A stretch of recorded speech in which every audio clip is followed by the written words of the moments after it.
Hey guys, welcome back to the channel. This is a story about what if Naruto awakens his multiple Zanpakuto chunin exams. Before I start, please support for more amazing content and do consider subscribing to my channel and share this video with your friends. This is written by BigCC, link in the description and support writer. Let's start the video. Chapter 1. Drawing the Blade. Konoha outskirts, approaching midnight. In a particularly lonely stretch of woods surrounding the village of Konoha no Sato, village hidden by the leaves, we find a young man, apparently no older than 15, sitting on the ground in front of an unrolled scroll.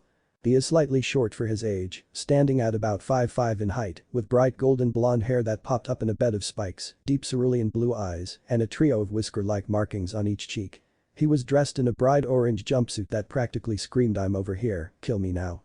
This young man is none other than Naruto Uzamaki, master prankster and pariah of the Hidden Leaf Village, not to mention the hero of our story. Sitting in front of our young blonde is a massive scroll, open slightly so he could read its contents. This was the Forbidden Scroll, an artifact of the Hidden Leaf containing some of the village's most dangerous jutsu. Jutsu that were forbidden from use for either the toll they take upon their wielder or the effects they cause. The blonde seemed to be studying the scroll intently when a new voice broke the silence of the forest. "Hound you?" Pausing from his reading, Naruto looked up to find an older man, probably in his mid-20s. He had dark brown hair worn up in a spiky ponytail in the back and a large scar stretching across the bridge of his nose. He was also dressed the standard attire for a chunin of the leaf, with the only exception being a set of bandages wrapped around several of his joints. This was Iruka Yamino, Naruto's teacher at the Shinobi Academy. "You found me quicker than I thought, Iruka-sensei. I only had enough time to learn a single jutsu from the scroll, but that's still enough to pass right," stated the grinning blonde as he stood up while he rubbed the back of his head. "Pass? What are you talking about, Naruto?" asked a dark-haired instructor as he appraised his student, noting the sweat and other stains and scuffs covering the majority of the blonde's clothing, along with the heavy perspiration covering his forehead. "He's covered in sweat, he must have been training here the entire time," surmised Iruka as he studied his student's appearance. "Come on, Iruka-sensei, don't play dumb. I was told that if I was able to steal this scroll and learn a jutsu from it before I got caught, I'd automatically graduate," answered Naruto with a broad smirk across his features, evidently pleased with his accomplishments. "Is that it? Did someone trick Naruto into stealing the scroll for them?" questioned Iruka inwardly while he physically asked, "Who told you that?" "Mizuki-sensei," stated the blonde while he cocked his head to the side, looking slightly confused. Just then a slight whistling sound filled the air and Naruto found himself knocked sideways by a tackle from Iruka. Before the blonde could make his annoyance at the sudden attack known, he noticed the tree he was standing in front of mere seconds ago was now riddled with kunai and shuriken. He also saw that Iruka-sensei was covered in a number of cuts with several of the pointy weapons piercing his back and side. "Damn it, I missed," stated a snide voice from overhead. Looking up, Naruto saw another man the same age as Iruka with a face framed by long dull grey hair, the face of his second instructor Mizuki. Turning a now grinning face to Naruto, he said happily, "Congratulations Naruto, you passed, now hand over the scroll." "Naruto, don't," shouted Iruka as he tried to rise up from his knees. "Mizuki tricked you. That scroll contains some of the village's most dangerous and forbidden jutsu. You can't let him take it." Mizuki scowled at Iruka for a moment before a twisted idea sprung up in his evil little mind. "Naruto," stated Mizuki kindly, "would you like to know a secret?" "What kind of secret?" asked a now thoroughly confused Naruto. What the hell was going on? "Mizuki, don't, it's forbidden," shouted Iruka, understanding what Mizuki was planning. "A secret behind why everyone hates and ignores you. The reason they insult, degrade, and belittle you at every turn. The reason you will never be accepted in this village," stated Mizuki with a twisted grin. Noting he had the blonde's complete attention, he began to secretly unsheath one of the giant shuriken from across his back, keeping the movement slow and hidden.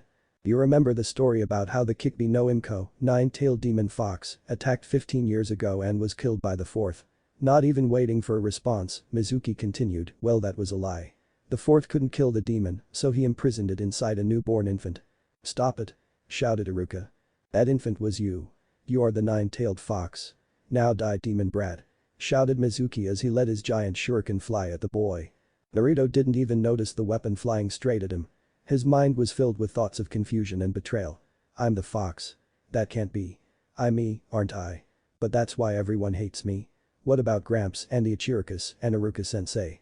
Do they hate me as well? Were they just pretending to be kind to me? Maybe it would be better if I just died now," thought the devastated blonde as he closed his eyes and waited for the shuriken to come and end his life. Chuck. The sound metal piercing flesh echoed in the blonde's ears, but he felt no pain. Slowly opening his eyes, the blonde found Iruka standing in front of him, the shuriken piercing his back. Naruto couldn't understand it. Why? He croaked, tears filling those cerulean blue eyes. Why did you save me? Aren't I the fox, the demon that caused everyone so much pain? He cried out, the tears slowly starting to leak from his eyes. Iruka smiled down gently at his student and placed a shaky hand on the blonde's shoulder. You're wrong, Naruto, you aren't the demon fox. You are by far the strongest, most kind-hearted boy I have ever met. You train yourself with all your might, even if you make a mistake or screw up at times, but you never give up. You are just like I was. Stated the chunin proudly, his voice soft but undeniably sure. Don't lie to him or yourself, Iruka. Sneered out Mizuki, reminding both of his presence. You hate the fox just as much as I or anyone else does, maybe more. After all, he's the one who killed your parents. You're right. Stated Iruka as he turned around to face Mizuki, and Naruto felt his heart shatter again. I hate the fox, but I don't hate Naruto. Stated the injured chunin with conviction. He isn't the fox, he's Naruto Uzamaki, citizen of Konohagure, my favorite student, and someone I'm willing to fight to protect. He proclaimed to the traitor while taking a step forward, only to collapse to his knees as his injuries and blood loss began to take effect. How sickeningly sweet. Spat Mizuki, disgust evident in his tone. I was going to wait until after I finished off the brat to kill you, but for that sickening little show I'll let you go first, so you don't have to see your favorite student die. With those sneered words, the gray-haired traitor removed his second giant shuriken and charged at the injured instructor, blade spinning rapidly, ready to end his target's life. Wham! Only to be stopped halfway by the foot of the forgotten blonde slamming directly into his nose, breaking it and sending the traitorous instructor flying backward. Listen, Mizuki team, and listen well. If you ever try to lay a hand on my sensei again, I'll fucking kill you. Snarled the enraged blonde, his eyes narrowed into slits as he glared murderously at the chunin. Like you could, demon brat. Spat Mizuki as he recovered from the impact, wiping his bleeding nose with the back of his sleeve. We both know you're still exhausted from training with that damn scroll all night, so there's nothing you can do to stop me. He finished with a sneer as he charged forward once again, this time intending to end the blonde. He's right. Thought the blonde, falling into a defensive stance as he got ready to defend himself and his precious person. I used every drop of my chakra mastering that Kage Bunshin no Jutsu, shadow clone technique, from the forbidden scroll. If only I had a little while to recover, then I could use it again. But that won't stop me.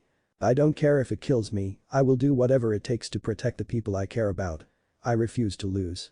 Mentally roared out the blonde, desperation and conviction resounding equally in that final, silent proclamation.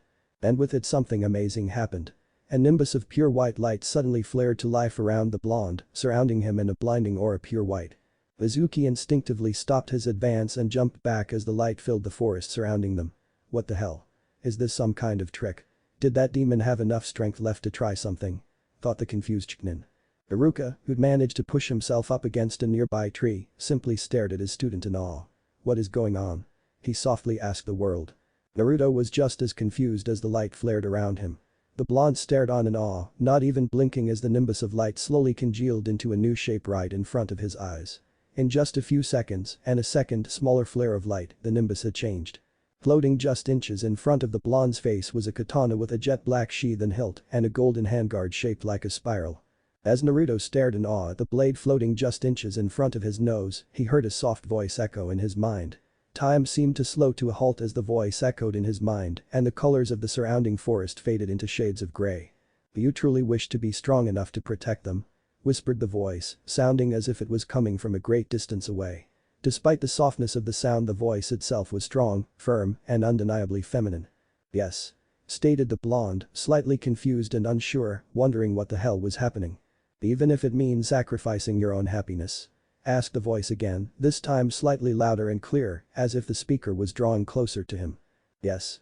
Growled out the blonde, doubts flowing out of him as new energy seemed to surge through his veins. Even if it doing so puts your life, your very soul on the line? Asked the voice again, even louder and closer than before. Yes. Howled out the blonde, not a single doubt in his mind, body, or soul. Then draw the sword and call out to me.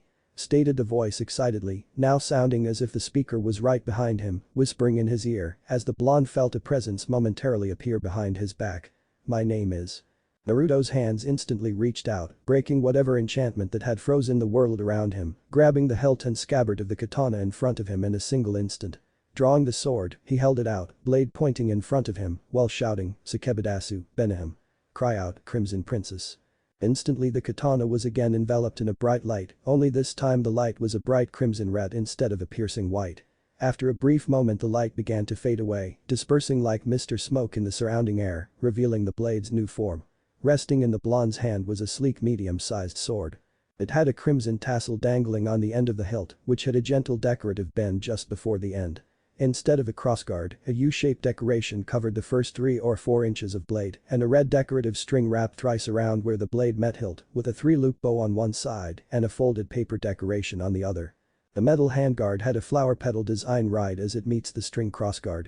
The blade itself was straight and slim, though somewhat short, with a single edge along the bottom and a rounded top, and ended in a slanted razor-like edge, instead of tapering to a point. As he watched the blade transform in front of his eyes, Naruto felt knowledge fill his mind. Knowledge of his blade's new abilities and how to activate them. Knowledge of how to wield the weapon now resting in his hand. He also felt new energy filling him like he was drawing in chakra by the bucket load. As the knowledge settled in and the blade's transformation ended, he whispered a single word that best described the moment. Sugoi. Uzumaki was no coward. Granted, he was a deceitful, conniving little snake of a man, but a coward he was not. Once he got over the shock of a weapon suddenly appearing out of thin air and transforming into an entirely new weapon right in front of his eyes, his trademark sneer came back. Whatever trick the brat was trying to pull, it wouldn't be enough to save him. Confidence restored, the traitorous chunin snarled at the blonde. "I don't know what demonic tricks that little toy of yours has, fox brat, but I'm not going to get close enough to find out," proclaimed the traitor as he went through a set of hand signs. Kaiten. Enric, fire release. Stream of flames. Bellowed the chunin as he breathed out a wide stream of flames at the injured instructor and a young blonde standing defensively in front of him. Naruto didn't even flinch as he stood in front of his teacher, lifting his sword to meet the oncoming rush of flames. "Chikasumi no Tate, Benahim. Crimson Mist Shield, Crimson Princess," proclaimed the blonde quietly. A thick stream of bright crimson mist-like energy suddenly bloomed outward from the tip of the blonde's new sword. The mists quickly gathered into a roughly hexagonal-shaped barrier that met the rushing fire attack with an audible slam. Uzumaki stopped his attack after a minute and looked forward to seeing only the burnt remnants of both Iruka and Naruto. Granted, he'd probably just destroyed the scroll, but he could still claim that Naruto had killed Iruka and he'd been forced to kill the blonde in order to protect himself and try to reclaim the scroll. That would make him an instant hero of the leaf, maybe even finally get him promoted to Jounin and named as the next Hokage. Wouldn't that be a laugh and the perfect way to mock that damn brat from beyond the grave? His delusions of grandeur suddenly fell to pieces as the last smoking remnants of his attack cleared, showing Naruto and Iruka free of any harm, the crimson shield not even cracked, and leaving only a bit of scorched grass and a good amount of smoke lingering in the air as the only proof that the attack had ever occurred. Mizuki stood stunned at how easily his attack had been deflected. "I think I used too much chakra in the shield, Iruka-sensei," commented the blonde offhandedly, a smirk evident on his features. "It was way stronger than needed to block that puny attack. I guess I really need to work on my control," he added disappointedly before shrugging. "Anyway, now it's my turn to attack, so you better be ready, Mizuki team," he finished with a feral grin. Bringing his sword to the side, he shouted out, "Nake, Benahim Singh, Crimson Princess," while swinging his sword forward in a wide slash. Flowing from the tip as he swung, a long streamer of dark crimson energy gathered in front of him, forming an arch of red. The moment the swing ended, 3 points on the arch sprung forward, forming a trio of crimson spears that flew through the air directly at the traitorous chunin, who jumped quickly in an attempt to dodge the oncoming attack. Uzumaki was barely able to leap over the first 2 spears, but the third caught him in the lower half of his leg. The spear-like energy blast ripped through the side of Mizuki's left leg, nearly cutting halfway through the limb. The traitorous instructor's balance was destroyed from the sudden loss of 1 of strength in one of his legs, and he fell as his leg collapsed beneath him. Before he had time to recover, Naruto was almost on top of him, the tip of his sword pointed directly at Mizuki's chest. "Shibari, Benahim Binding, Crimson Princess." Suddenly a small stream of dark crimson energy sprang from the blade's tip and flew toward the Mizuki. As the band of crimson energy flew forward, it expanded, forming a wide interlocking net of crimson energy. The energy net slammed into Mizuki's chest and pushed the traitorous chunin backward, slamming him hard into the side of a nearby tree before the net wrapped around the tree, binding the traitor to it. The impact from his skull hitting the tree also knocked Mizuki into unconsciousness. Naruto slowly walked back toward Iruka, who was now sitting, staring in wide-eyed surprise as he watched his student take out a full-grown chunin. As the young chunin instructor watched, Naruto picked up the jet black sheath, which he'd dropped after unsheathing his sword, from the ground and slowly sheathed his new sword. As the blade's tip touched the opening of the sheath, a small glow of crimson energy seemed to come off the blade before it reverted back to its plain black katana form. Staring at his new blade for a moment, Naruto could only shake his head and let out a low whistle as he sheathed the weapon. Looking over to Iruka, he grinned at the older man before holding the sheathed weapon in front of him by the sheath and proclaiming happily, 3 words, Iruka-sensei. Best sword ever. Iruka could only chuckle at his student's never-ending enthusiasm before he motioned for Naruto to come closer. When Naruto had come close enough and leaned down to face his teacher, he said, "Close your eyes, Naruto." Doing as instructed, the blonde closed his eyes.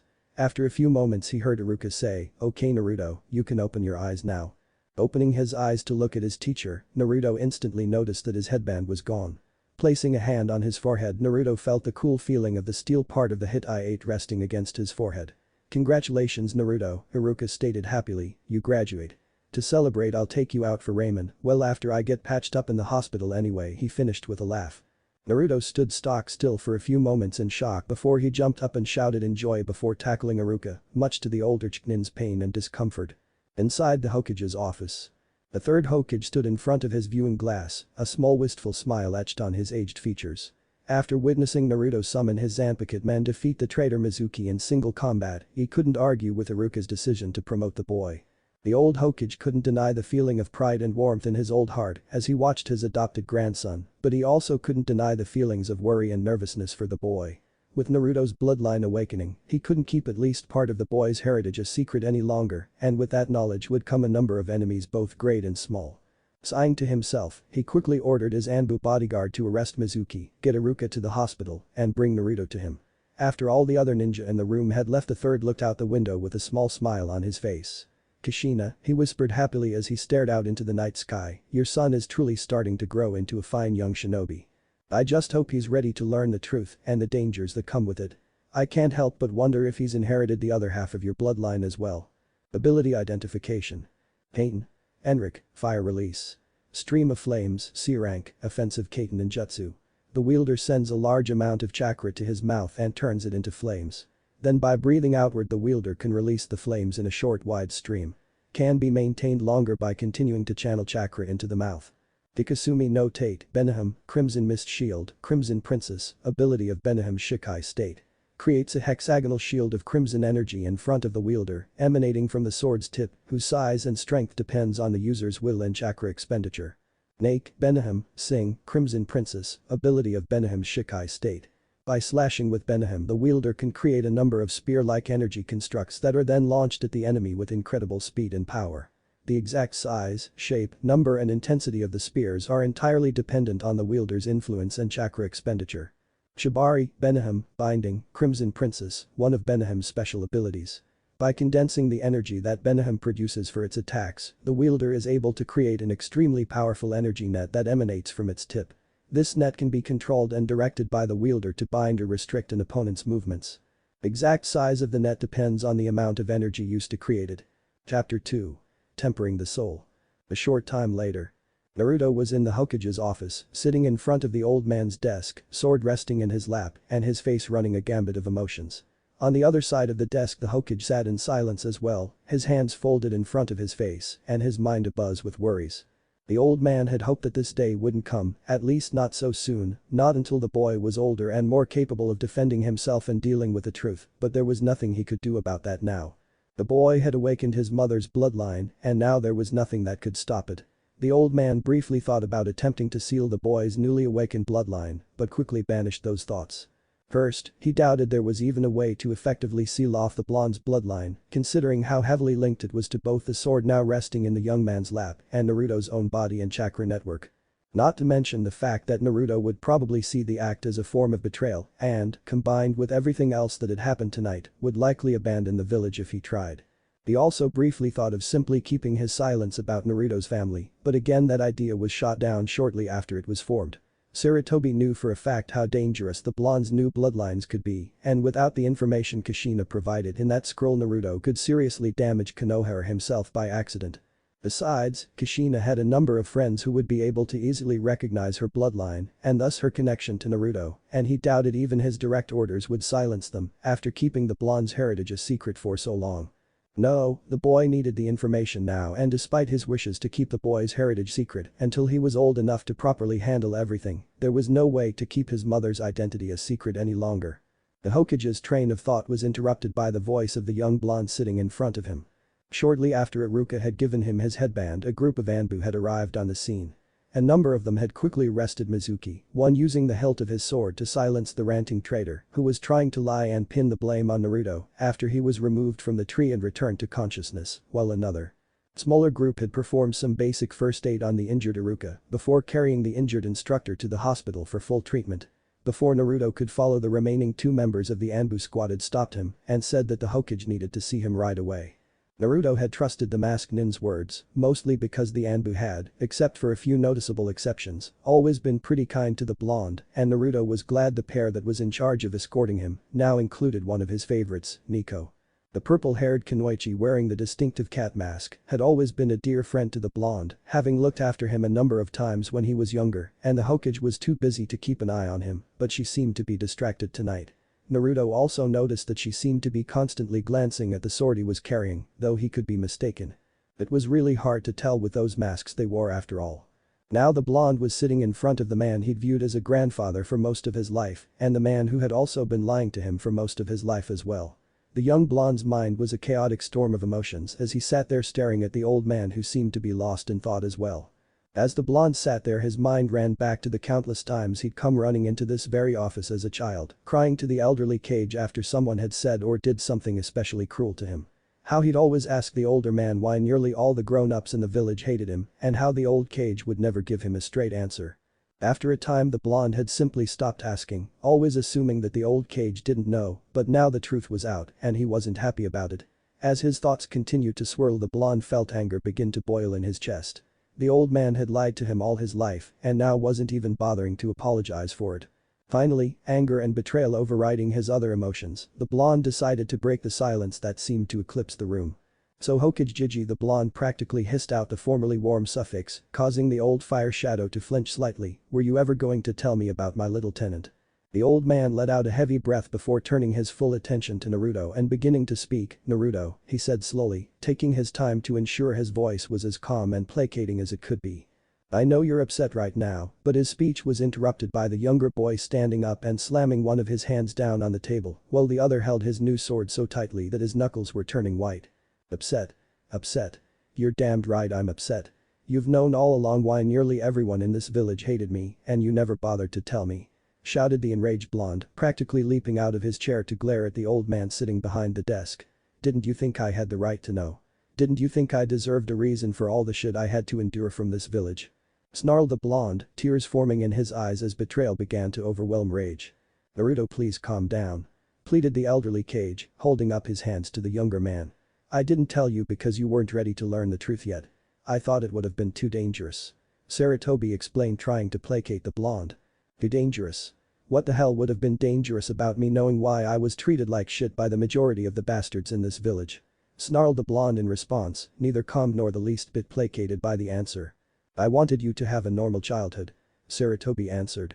"That's the reason I made it a law forbidding anyone from mentioning your relationship with the fox under penalty of death." "A normal childhood?" growled the blonde sarcastically, acid practically dripping off his voice as he slammed a fist into the desk in front of him as he barked out a short sarcastic laugh. "Ha. That's rich. Tell me, old man, is it normal for a kid to be constantly glared at and insulted for no reason? Is it normal to have nearly every shop in town overcharge or outright deny selling to you? Is it normal for parents to tell their children to avoid you for no reason? Does any of that sound like your idea of normal?" finished the blonde with an audible snarl. The Hokage visibly deflated at that little statement and a pained look entered his old eyes. "I know, Naruto," stated the old man, letting his head drop. "I know I've failed you in nearly every way possible, but please believe me when I say that everything I did to try and help you," finished the old Cage. Naruto was more than a little shocked at the way the old man was acting. Normally the old man was as strong and durable as an oak, but now the man seemed to be on the verge of tears himself. Hell, the man's last sentence sounded more like he was begging than anything. Here was Hiruzen Sarutobi, one of the greatest shinobi in the Leaf Village's history, nearly in tears over what had happened. It sort of made the blonde feel a bit guilty. He knew the old man was wrong for keeping everything a secret from him for so long, but a part of him also realized the old man was only doing what he thought was best, even if it all went disastrously wrong. Taking a few long deep breaths, the blonde sat back down. "I believe you, Hokage Jiji," stated the blonde calmly, "but it's going to take me a while before I can forgive you for this and a lot longer before I can trust you like I did before." Finished the blonde coldly, not meeting the older man's eye. Sarutobi merely nodded his head. "I understand, Naruto, and I'll do anything in my power to try and earn back your trust," stated the old man resolutely. Deciding that it was now or never, the Hokage reached into a drawer and pulled out a scroll. "Naruto, I was instructed to give you this scroll when you awakened your bloodline." "Bloodline?" questioned the blonde as he took the offered scroll. Sarutobi nodded and indicated the sword that was still in Naruto's hand. "That sword you're carrying is a physical manifestation of your chakra, a part of the bloodline you've inherited." Noticing the blonde was about to speak up again, the elder Sarutobi raised a hand and stated, "Please, just read the scroll before you ask me any more questions. If there's anything you want to know after you've finished reading, just ask me. I'll answer to the best of my abilities." Naruto gave the man a brief look before nodding his head. The blonde set his sword down against the side of his chair before attempting to open the scroll. After struggling for a few moments, the blonde noticed a seal near the exact center of the scroll, where it was supposed to start unrolling from. The blonde briefly turned his attention to the Hokage while indicating the small dark red marking. "What's this seal for?" asked the blonde curiously. The old Kage leaned forward and studied the seal before answering. "That's called a blood seal, Naruto. It's a type of seal that can only be released when a bit of the proper blood is smeared across it." "Proper blood?" questioned the blonde. "Depending on the type of seal, it could be the blood of a specific person, a specific family line, a specific clan, or simply human or some kind of animal blood. Simply cut or bite your finger and then smear the blood across the seal. That should release it and allow you to access the scroll's contents." Nodding his head again, the blonde bit his thumb hard enough to draw blood. It was pretty easy considering the blonde's pronounced canines, one of several of his physical characteristics he was now attributing to being the container for the fox. After swiping the blood that had formed on the already healed digit across the seal, the blonde watched as the blonde seemed to be absorbed into the seal before it dissolved into a small amount of fine red powder that fell to the floor while the scroll seemed to unlock and began to unfold itself in the blonde's hands. Taking a deep breath as he unrolled more of the scroll, the blonde began to read. "To my little maelstrom. I guess the first thing I should do is introduce myself. To most of the Leaf Village I am known as Kushina Uzamaki, also known as the Benicio, Crimson Tide, but to you I'd like to be remembered by a different title, Ka-san. That's right, my Sachi, I'm your mother. I don't have a lot of time, I can feel my life slipping away as I write this, but there are things I have to tell you, things you need to know. I can hear the Kikbi approaching, even as I feel my own life's blood slowly leak away from, and I prepare for what will certainly be my death. If you're reading this letter, then that means you've either obtained the rank of chunin or have awakened our bloodline. I'm pretty sure it's going to be the later, let's just call it mother's intuition. Now if you're anything like me, then you're pretty pissed at the old monkey for keeping who I am a secret from you for so long, but please don't be. I asked Sarutobi to keep it a secret until either of those conditions were met. The reasons for that are a bit complicated, but the truth of the matter is I made a lot of enemies throughout my life, some for my actions as Kunoichi and others for simply being who I am. I know that a great deal of them wouldn't think twice about attacking my son to either get some petty vengeance against me in the afterlife or to see our bloodline wiped out or brought under their control. Either way, if anyone found out about your heritage before you were capable of defending yourself, your life would be in a constant state of danger, something I could never allow to happen, especially without me there to protect you. The same fact goes for your father, so please don't try to find out anything about who he is from the old monkey. You'll get a scroll from him when you reach chunin rank if you haven't already. Just remember, my little maelstrom, your father and I loved you more than anything, even before you were born. When your father found out he was going to be a dad, he was literally bouncing off the walls in joy.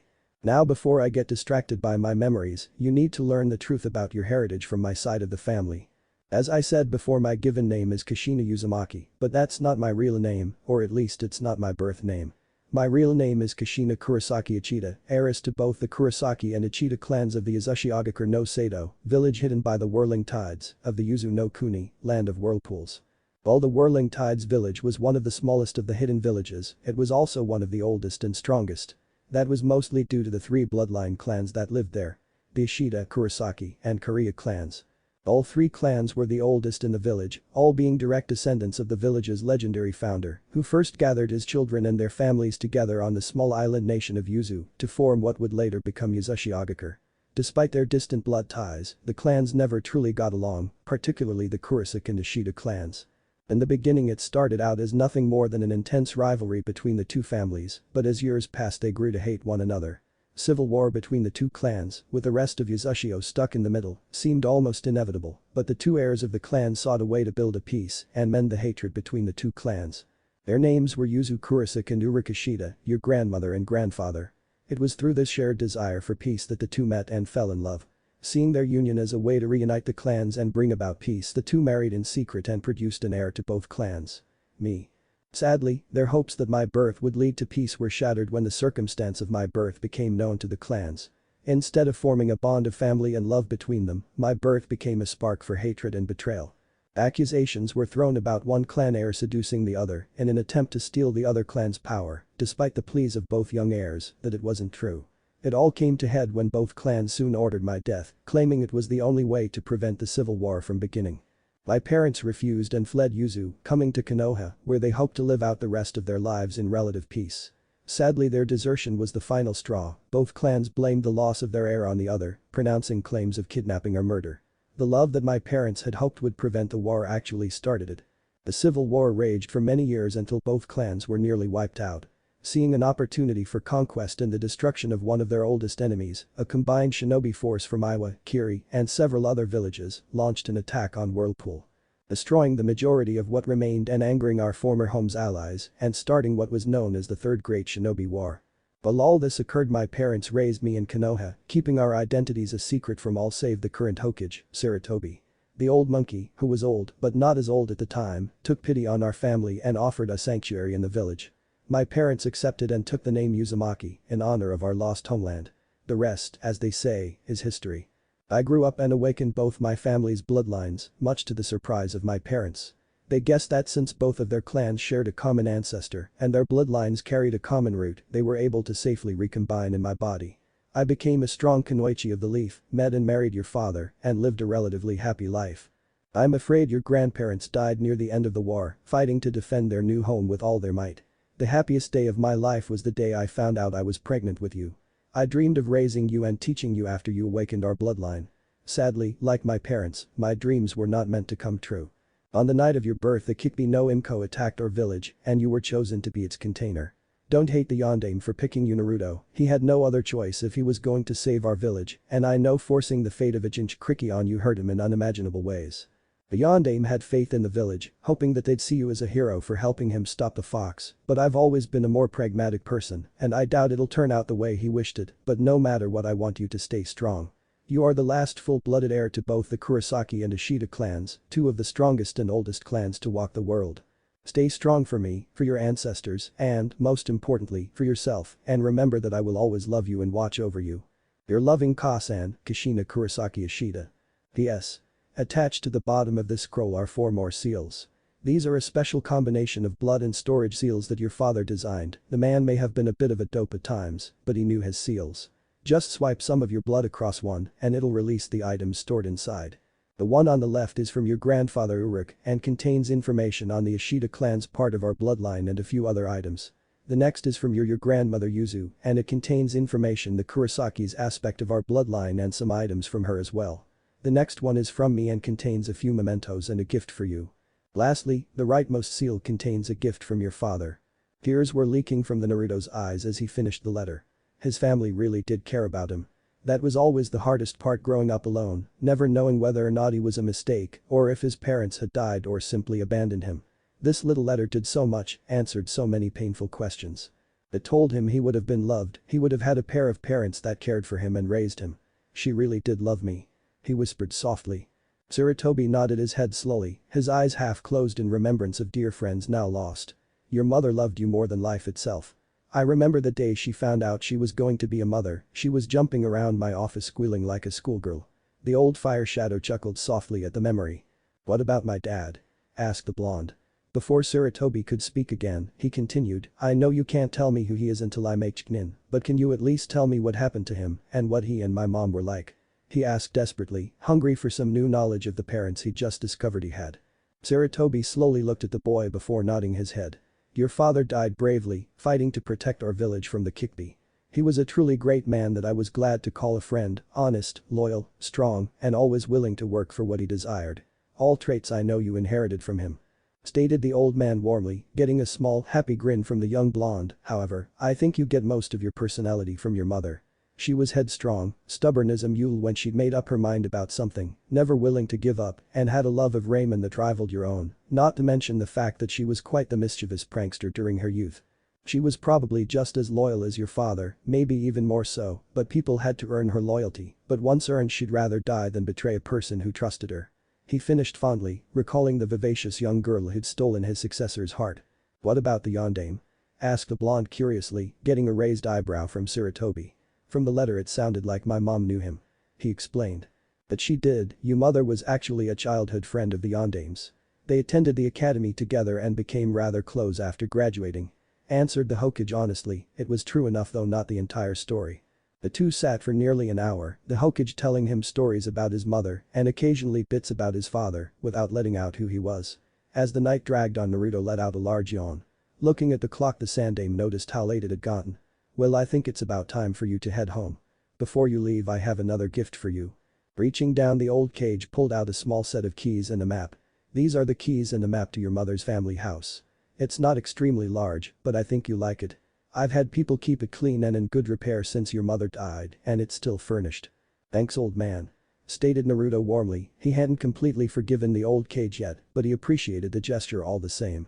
I just wish I had more time before team assignment so I could study the scrolls and stuff mom left me explaining about my new abilities. He added as an afterthought as he stood and stretched, working out the kinks from sitting in a chair for over an hour. An idea suddenly hit the elder Sarutobi. Well, Naruto, you may just get that wish. He stated with a slight smirk. When the blonde raised an eyebrow in question, the old Hokage continued, given Iruka's injuries, we'll have to delay team placement for a bit. There's also the fact that, with your graduation, we'll have to rearrange the teams we'd already decided on. Then there's the matter of Mizuki's betrayal. Given the animosity he showed you, I wouldn't be surprised if he had some hand in you failing the exam. Given the circumstances, we'll have to launch a full investigation into his time as a teacher at the academy, which could take a while to complete. All that combined with the work and preparations associated with the upcoming chunin exams in Suna means we'll have to delay team placements for quite a while. How long, old man? Asked a slightly excited blonde. He knew that this was just another way for the old man to try and make things up to him, and if he kept it up, he'd earn the blonde's forgiveness pretty soon. About 3 months would be my best guess. Answered the old cage. I'll be sure to send a message when the exact date is set. The blonde's face split into a wide smile. Thanks, Ajiji, I really appreciate this. He said warmly. It's the least I can do, Naruto. Responded the Sandaime with a warm grin. As the blonde turned to leave, he spoke up again. Oh, there's one more thing. Given the fact that you've awakened your mother's Kekai Genkai, I'll have to make an announcement to the council. When that happens, I'll need you to be in attendance for a few other announcements. It'll probably happen in the next week or so. I'll send someone to get you when the time comes. The blonde nodded his head and left the office, nose buried in the map that would lead him to his new home. As the blonde left, the Hokage let out a tired sigh. At least I'm halfway done. Now I have to deal with the truly dangerous part. Thought the elderly Hokage as he pressed a button on his intercom and stated, please send in Nico now. A few moments later, the purple-haired Kunoichi entered the office. You sent for me, Hokage-sama? Asked the Anbu in a calm voice. Yes, I did, but please remove your mask, Ikao. The information and task I have for you is a personal one. Stated the old Hokage seriously. Nodding her head, the young woman removed her mask to reveal a young woman with a beautiful face with sharp features and narrow green eyes. What is this about, Hokage-sama? Taking in a deep breath and preparing for what was to come, the elderly Sarutobi spoke again. Kushina's son is alive. He stated calmly. This brought an immediate reaction to the young Kunoichi. Her eyes widened in shock before quickly narrowing in anger. You lied to us. Growled out the woman. You told us he died in the Kikbi attack. Why? Finished the woman in a snarl. The Sandaime answered slowly, to keep the boy safe. You know how many people wanted Kushina's head, or her bloodline for that matter. He stated calmly, hoping to keep the woman's temper in check and not add any fuel to the fire. We could have protected him. Hayate and I would have adopted him in a heartbeat and protected him from anyone stupid enough to try anything. It was the least we could have done for our sensei's son. Growled out the woman as glared at the old cage. I know it, Gao, but could the two of you have watched him every moment of every day? You know how ruthless the types of enemies Kushina made, both inside and outside the village, could be. Answered the Hokage's voice, never losing its calm tone. We still had the right to know. Returned the woman, though her voice had lost some of its heat before the Hokage's logic. Who is he? She asked quietly, before a look of realization struck her. It's Naruto, isn't it? He's Sensei's son. Yes. Answered Saratobi before raising an eyebrow and asking, how did you know? The sword he was carrying. It looked just like Kushina's, and it gave off the same unusual aura. Answered the woman before sighing and slumping into the chair Naruto had just vacated. To be honest, Hokage-sama, I always suspected the boy was actually Kushina's. He acted so much like her, and I didn't really buy the bit about you giving him that name to honor her and her son's memory. Stated the now exhausted Anbu. You always were an incredibly smart girl, Gao, and I know that Kushina would be proud of what you've accomplished. Stated the old Kage fondly with a slight nod of his head. Now I've got a new mission for you, but bear in mind it'll require you to leave Anbu for some time and go back to being a regular jounin. What's the mission, Hokage-sama? Asked a now curious Gao. I'd like you to volunteer to act as Naruto's team sensei. Stated a grinning Hokage. Either you or Jack would be the best choice, since you know more about Kushina's bloodline than any other active jounin, and since Hei's only a Takubetsu jounin, you're the one best qualified for the job. If you do choose to accept, I'm quite certain I can make it happen unless one of the other jounin has some spectacular trick up their sleeves. The large smile split Ikka's face as she stood back up and saluted. I would be honored to accept this mission, Hokage-sama. Stated the smiling Kunoichi. Excellent, now here are the files for the rest of the graduating class. You'll need to select your other two genin carefully and have a good argument for them, since I can't show any favorites in the final decision. I hope you'll be able to create a good team with our young Naruto. There will be another jounin meeting in a few weeks to finalize the new formations. Instructed the old Kage as he handed her a small stack of files. Chapter 3. Stringing the Bow. Late at night, Eastern Residential District, Konoha. Naruto had arrived at the Uzamaki household. Standing outside, the young blonde couldn't help but stare. The building wasn't that impressive, a bit big yeah, but nothing extraordinary. It was a large two-story manor building, designed in a traditional style with a slightly slanted tile roof and large front and backyards, fenced in by a wood panel fence. It looked like it was probably built for a large or extended family to live in together. It was no mansion, but from looks alone, it could probably house over a dozen people comfortably. It was located in a small neighborhood in the eastern side of the village, within walking distance of the Hokage's tower and the village's main square. All in all, it seemed to be nothing more than a standard family or clan home. However, it wasn't the house itself that had caused the blonde to stop and stare, but what it represented. This was the house he would have been raised in, the place he would have called home. Finding out he'd had a family that loved him in a letter was one thing, but seeing something that actually proved and represented it was something else entirely. Taking a few deep breaths to ease his racing heart, the blonde walked toward the fence's gate. Looking at the small map the Hokage had given him and the small note on the back that indicated the house's defenses, the blonde began to search for the small seal that was supposed to be on the gate. From what the note had said, all he needed to do was place a small bit of his blood on the seal when he first entered, and the house's seal matrix would allow him entry. He'd have to apply more blood to the matrix's main identification seal if he didn't want to have to prick his finger every time he wanted to enter the grounds, but that would come after he'd actually entered the house. After a few moments of searching, Naruto finally found the seal he needed. It was slightly hidden under the doorbell at the main gate, hidden out of normal sight, but easy enough to find if someone, particularly someone with shinobi training, looking for it knew it was there. Biting his thumb again, the blonde swiped a small amount of blood across the seal. A moment later, the entire gate glowed with a dull white light, signifying the security seals had deactivated. Taking in another deep breath, the blonde slowly pushed open the wooden doors of the gate before slowly walking up the path across the lawn to the front door.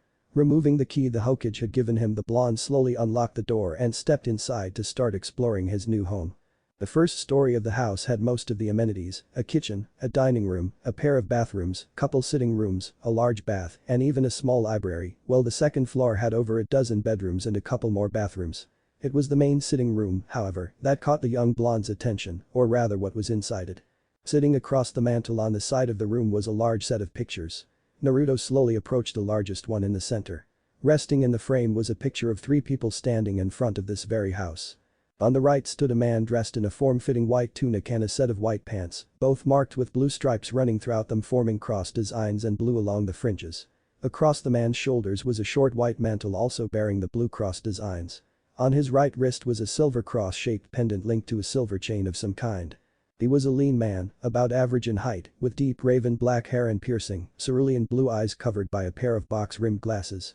Everything about the man, from his strong posture to the very aura that seemed to surround him, spoke of a sense of authority and discipline. On the opposite side stood a young woman with light brown hair that hung in front of her soft dark brown eyes. She was slightly shorter than average and dressed in a loose black set of hakama shirt and pants, with the jet black sheathed form of a katana resting easily in her solid white obi.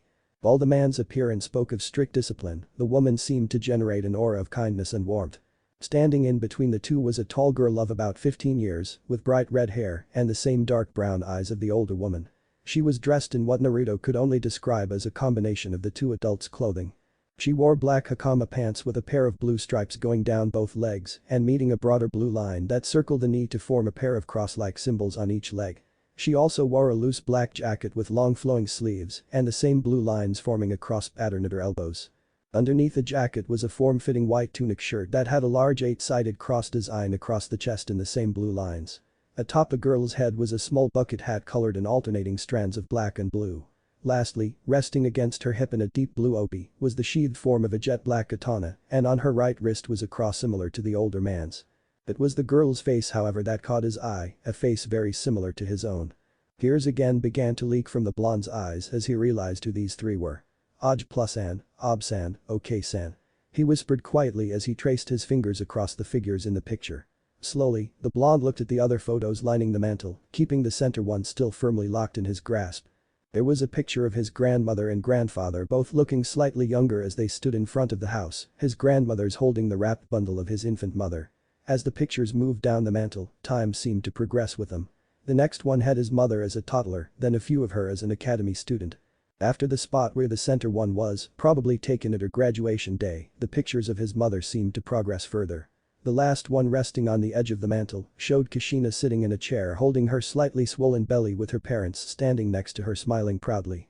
It must have been taken just months or weeks prior to their deaths in the war, since Naruto knew the war ended only a few months before the Kyuubi attack that also signified his birth. Naruto was curious as to why there were no pictures of his dad with his mom, but he guessed it was part of the whole secrecy thing. Wouldn't help much to keep it a secret if there were pictures of them together. Thought the blonde. Naruto knew he needed to get some sleep, but he seriously doubted his ability to fall asleep at the moment. Instead, still carrying the picture of his family in his hands, the blonde decided to head for the dining room to study the contents of the seals his mother had mentioned in her letter. Before he left the room the blonde found the main security seal, exactly where the note had said it would be, hidden behind a wall hanging just behind where the center picture had been, and swiped a small amount of blood across it, locking him into the security seals. Finding his way to the dining room and seating himself at the head of the large table that filled the room, the blonde gently put the photo of his family down before reaching into one of his pockets and pulling out his mother's letter. Looking at the 4 blood storage seals resting on the bottom, Naruto slowly considered which one he should open first. Taking a look at the picture now resting by his left elbow, the blonde decided to start with his grandmother's scroll. Biting his finger the blonde swiped a little bit of blood across the appropriate seal and, in a puff of thick smoke, several scrolls appeared in front of him. Resting on the bottom was a large scroll with the kanji for butterfly stamped across the center. Next to it rested a small pile of normal-looking scrolls all with different labels, and resting atop the small pile of scrolls was another letter. Deciding that it would be best to read the letter before his curiosity got the better of him, the blonde to my little Mago, grandchild. My name is Yuzu Kurosaki, former second seat of the 4th Division of the Sirite, Court of Pure Souls, Jounin of Yuzushi Agakure and Kanahagakure, and your grandmother. If you're reading this then I guess I'm no longer among the living. I'm afraid that's how it goes sometimes. Your mother had your Aj+san and I write these after she found out she was pregnant so we could explain the abilities our families possessed even if we were no longer among the living when you awakened your bloodline. I thought she was being a bit overly worrisome, she gets that from your grandfather, but your mother has always had very good instincts, something that was quite common among the women of our clan. So I'm just going to go along with it and I guess you reading this letter now just proves her right again. If I never got the chance to tell you in person, then I want you to know that both your grandfather and I thought the world of you even before you were born. Finding out he was going to be a grandfather was one of the few times I actually got to see a smile cross the lips of that emo of a man I call my husband. He always was a bit of detached, but that's one of the reasons I love him. Anyway, before I get a bit too distracted by my memories, I think I should start explaining our family's bloodline. The Kurosaki clan's bloodline, the Zanpakuto, soul-cutting sword bloodline, has earned us several names as time has rolled by. Soul Reapers, Death Swordsmen, and even Shinigami Shadows have all been names and titles others have used to describe our clan's abilities. My personal favorite was always Soul Reaper, it just sounds so cool. Our family's Kekkei Genkai has 3 main abilities. The first is that our chakra reservoirs are at least triple the normal size for most ninja, giving us immense levels of chakra reserves and endurance. The second ability is longevity, the members of our clan could live much longer than normal people. That combined with the fact that both the Ichida and Korea clans shared this ability led to our village being called the Village of Longevity by some. The third aspect of our bloodline is the one that our clan is best known for, our ability to manifest our Zanpakuto, the soul-cutting swords that we wield in battle.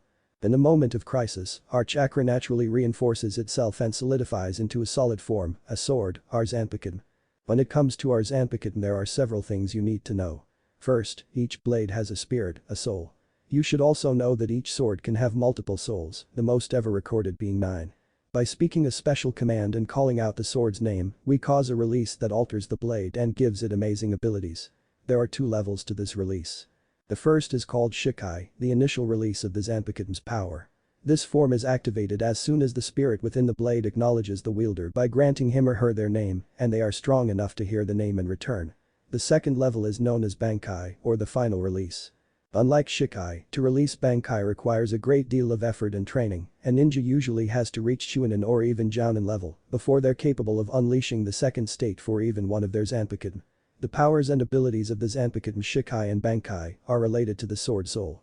In the history of the Kurasa clan, there have been hundreds of different Zanpakuto souls recorded, some repeating through generations at random, some being passed down family lines, and others being born only to a single individual.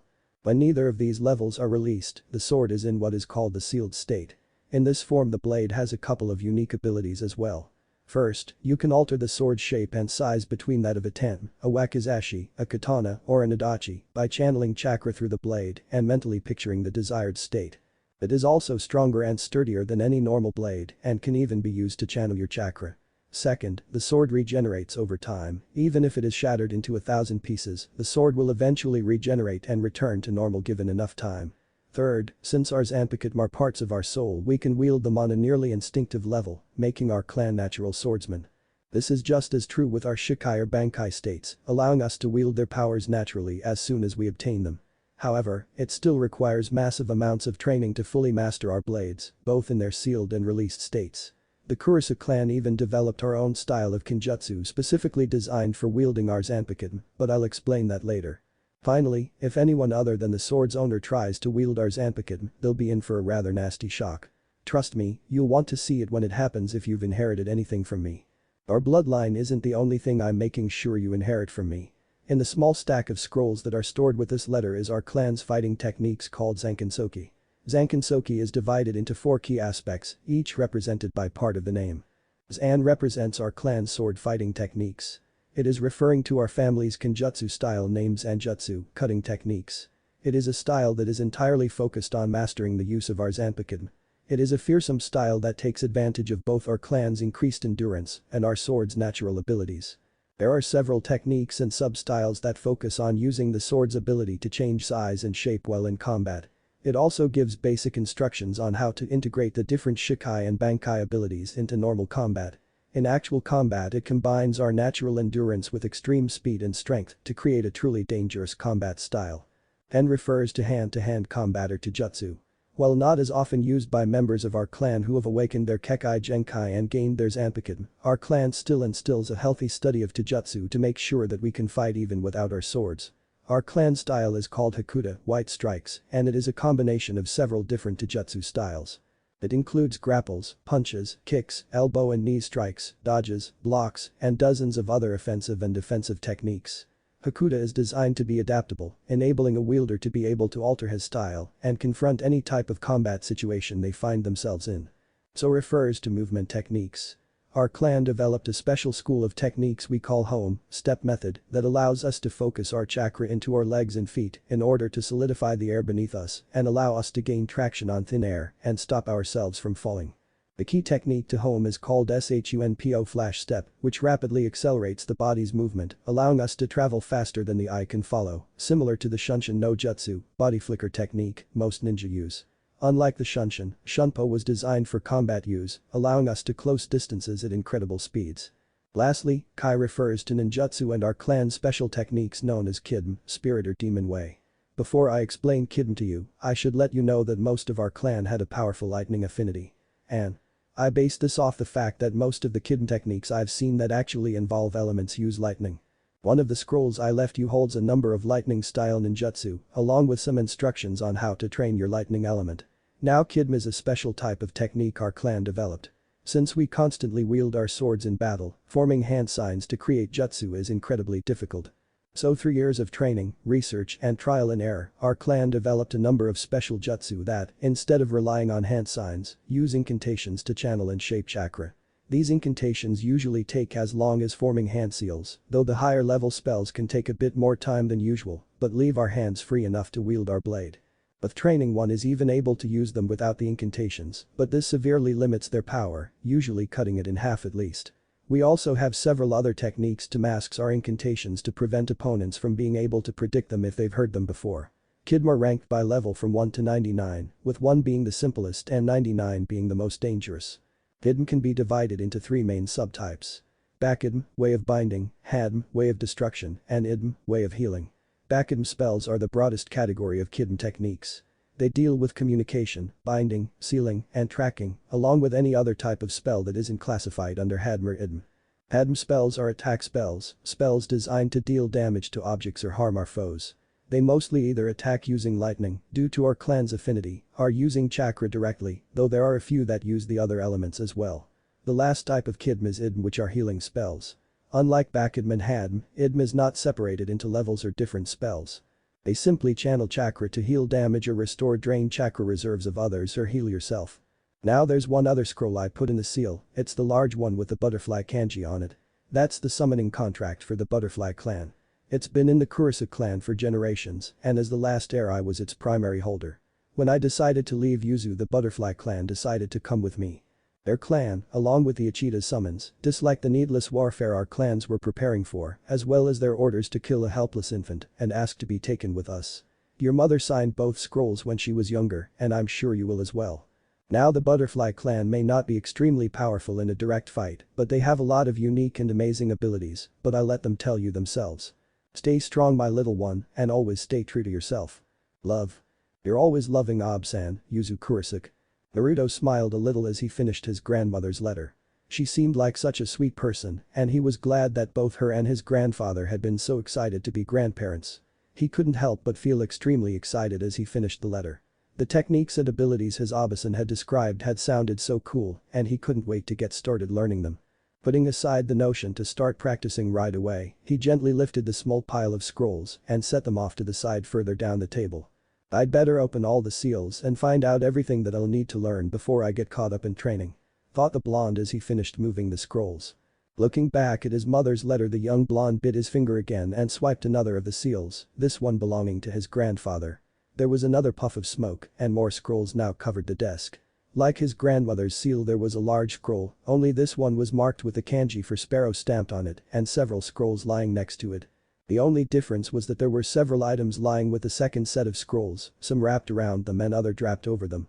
Naruto noticed a set of small silver capsules about the size of his finger, with a 4-pointed star engraved on them, long silver tubes about the length of his forearm and half as wide with a small handle at the end, a long white glove marked with the same blue cross that decorated most of his grandfather's and mother's clothing. And a silver bangle marked with a cross in the center of a sunburst, with a small cross attached to it by a short kai. Deciding to read his grandfather's letter before touching anything, the blonde sought out the appropriate piece of parchment. Finding it, the blonde discovered it was wrapped in a small silver chain, complete with a silver cross at the end. Just like the ones Mom and Gramps were wearing in the picture. Thought the blonde softly. Taking a slow deep breath, the blonde unwound the bracelet from the small scroll. As the bangle came fully unwound, Naruto noticed a strange glint on the silver metal, before in a sudden flash the small bracelet had suddenly wrapped itself around his wrist, the small cross dangling below and glowing in a gentle silver light for a moment. After a moment of futile struggling to remove the chain, the blonde decided to read the letter and hope it held the answer to what had just happened. The writing inside was crisp and done with a practiced hand, reinforcing the blonde's view of his grandfather as a strict person. To my young Mago. First off, if the chain that was wrapped around this letter has now linked itself to your wrist, please don't panic. That is merely an indicator that you've activated the Ishida clan's bloodline, the Kunch plus, Monk of Destruction. Don't worry if you can't take it off, just apply a bit of charca to the small latch on the back of the chain and it'll come right off. It's designed to be physically impossible to remove without breaking to prevent it from being lost either during combat or while moving at high speeds. Naruto let out a small sigh of relief before he returned to reading his grandfather's letter. Now that that's settled, I suppose I should introduce myself. As you are probably well aware of, I'm your grandfather Urukishida. Former Stern Ritter, Star Knight, P the prodigy of the Vandenreihe, Invincible Empire, and Jounin of both Uzashigakure and Konohagakure. Your mother had your grandmother and I write these letters just in case neither we nor her were still alive when you came of age. When I questioned her on why, she merely stated that she had a bad feeling. While not a superstitious man myself, I have always and will always be a pragmatist and, considering the dangers of the time we currently find ourselves living in, I see no real harm in being prepared for the worst case scenario. In case I don't live to tell you this myself, know that whatever you do, whoever you become, and however you do it, your grandmother and I will always be proud of you. I remember the day your mother told us she was pregnant. After calming myself down from my desire to kill your father, who I shall mention deserved it since he impregnated my daughter out of wedlock. Even if they were already engaged and married days after finding out it was the principle of the thing. I watched as your grandmother hopped and skipped around the living room of our home squealing and dancing with your mother. I also remember the look of sheer depression that appeared on her face when I mentioned we must be getting old since we're becoming grandparents. Sayuzu-chan has always been an overly emotional one, but it was one of the things that made me fall for her in the first place. Anyway, now that I've had my sentimental moment, I suppose I should tell you about the Ishida clan's Kekkei Genkai you've inherited. As I mentioned earlier, it is called the Kunch Plus and has earned us a unique nickname, the Quincy, a slight alteration to our bloodline's name. As to the gifts our bloodline bestows on us, there are 3 major abilities. First, our clan members have a unique ability to draw an ambient chakra from our surroundings. As you know, all things release chakra on some levels, from the rocks and water to the trees, insects and animals, all things release chakra on some level. This ability allows our clan to draw in that ambient chakra and convert it to our own uses, allowing us to refill our reserves much quicker than most. Second is our clan's longevity, we can live much longer than normal humans. This ability, combined with the fact that the other 2 main clans of our home village also possessed similar abilities, earned Uzashio the nickname the Village of Longevity. Finally, due to our ability to absorb ambient chakra, our clan's own chakra is naturally more flexible than others. While this may not seem like much compared to some other bloodlines, the Ishida clan used it, along with our own naturally creative and innovative nature, to make special tools that grant us a number of special abilities when we focus our chakra through them. The best example is our signature weapon. Before you read any further, it's best for you to see it for yourself. Focus some chakra into the little cross attached to the chain on your wrist and keep it flowing. Deciding to do as his grandfather's letter dictated, Naruto focused a bit of his chakra into the small cross resting against his wrist. The effect was immediate. The cross suddenly shot forward to hover over the palm of his hand and began to emit a large amount of bright blue-white light. The light stretched outward from his extended hand, forming a long shaft of blue-white light about as thick as his forearm. The length of the shaft gently curved backward, forming a slight crescent shape before a thin strand of light connected the 2 points, forming a giant, simplified longbow made of pure chakra. Naruto stared at the bow for a moment before cutting off the chakra flow to the cross, and the bow instantly winked out.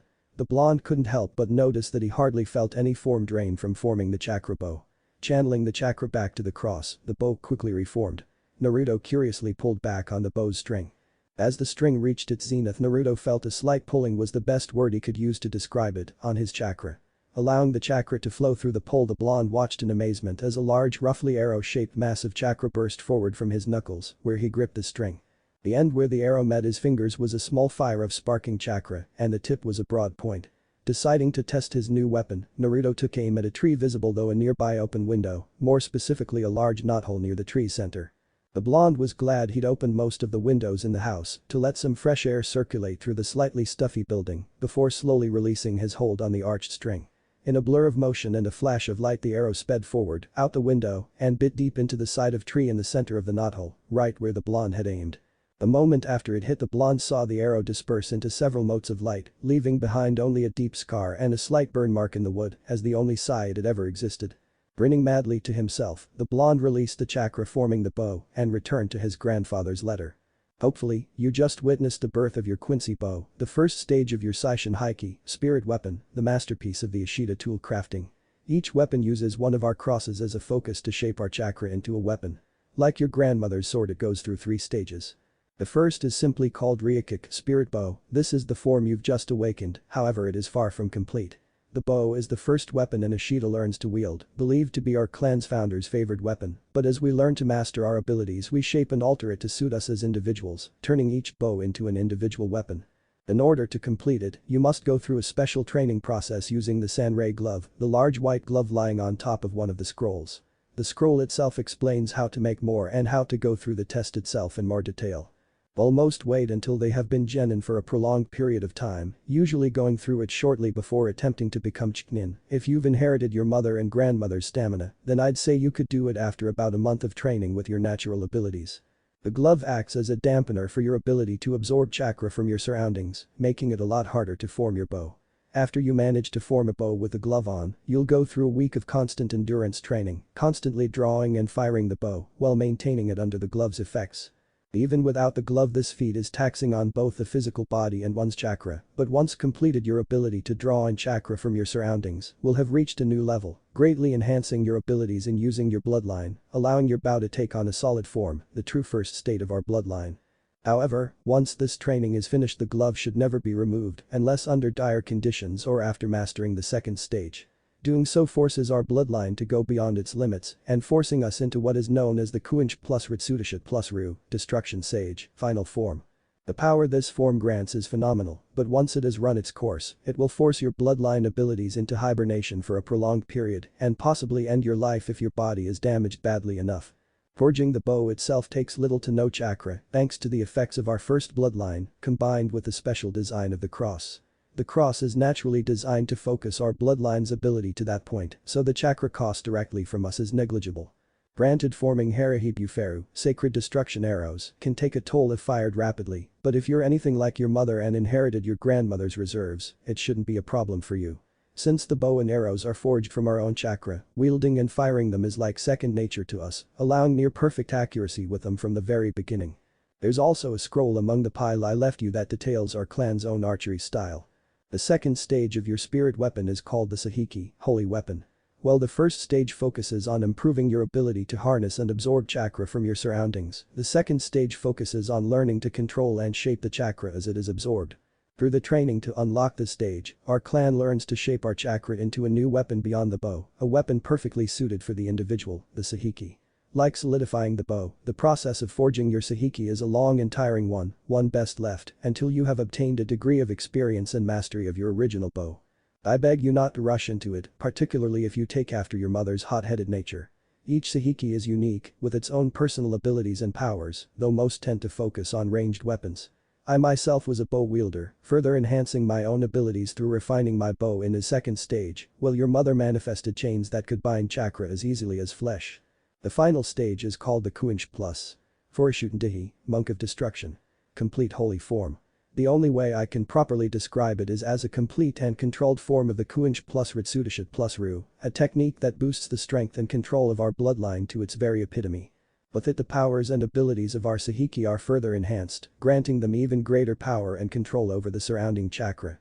In this form, our clan is even able to counter weaker jutsu aimed at us by simply absorbing the incoming chakra, breaking the technique, and using it to strengthen ourselves or break down physical objects and absorb them into our bodies as chakra. Now the Quincy cross, the small chain and charm currently attached to your wrist, is not the only item our clan has created over the years.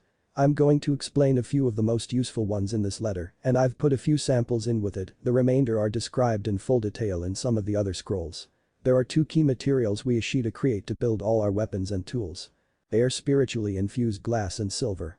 Both materials are specially created by the members of the Ishida clan, and their production was what made our clan so wealthy in the first place, not to mention making sure our family has not wanted for anything while we stayed in this village.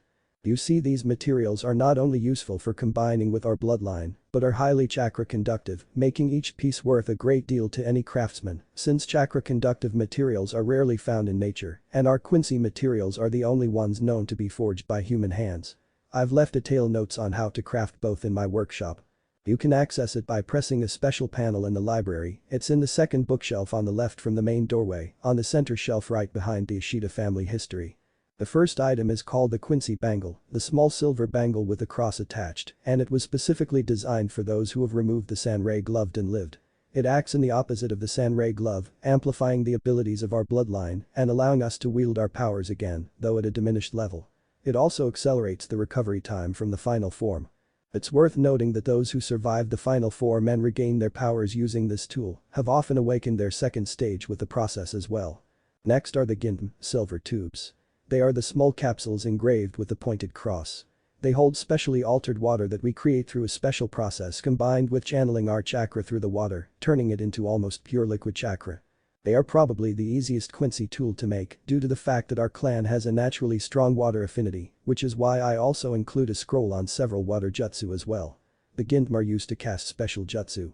These jutsu are unique because they require no chakra to be able to use, merely a charged Gintam and the proper activation. The incantations act as hand signs shaping and channeling the chakra stored inside the capsule to release the desired efforts.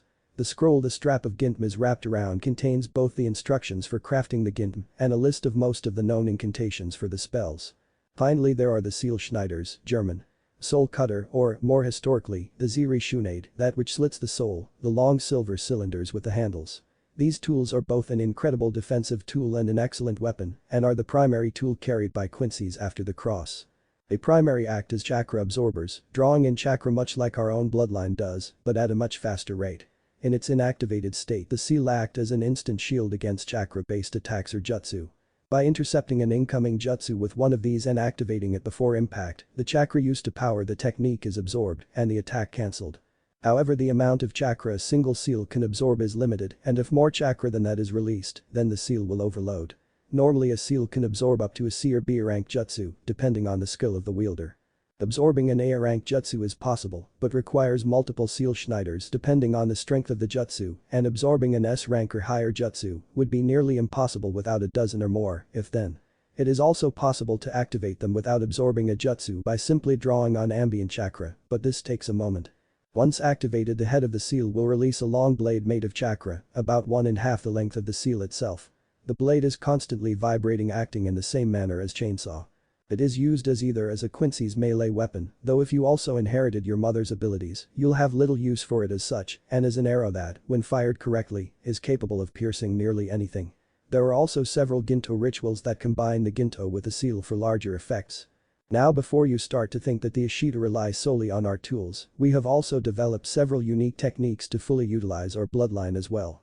The most common is called the Harinkyaku, flying screen step. It concentrates chakra below our feet, greatly boosting our speed and jump strength, much like your mother's home techniques. However, our ability has a key advantage.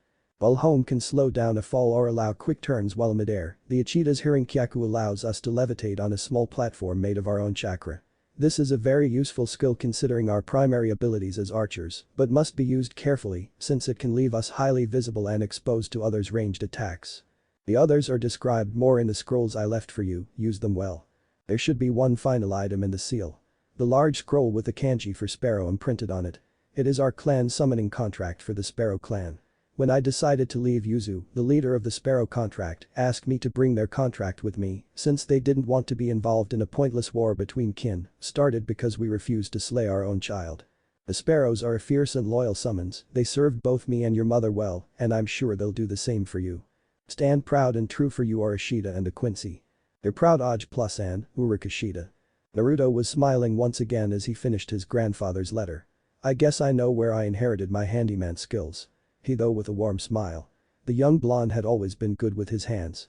It helped since he constantly had to do all the repairs and maintenance for his old apartment himself, since the old landlord refused to do anything. Yes, I know now why the old team refused to help me. He thought, his mood souring slightly. Shaking his head to remove those unpleasant thoughts, the blonde gently picked up the small pile of scrolls and placed them next to his grandmother's.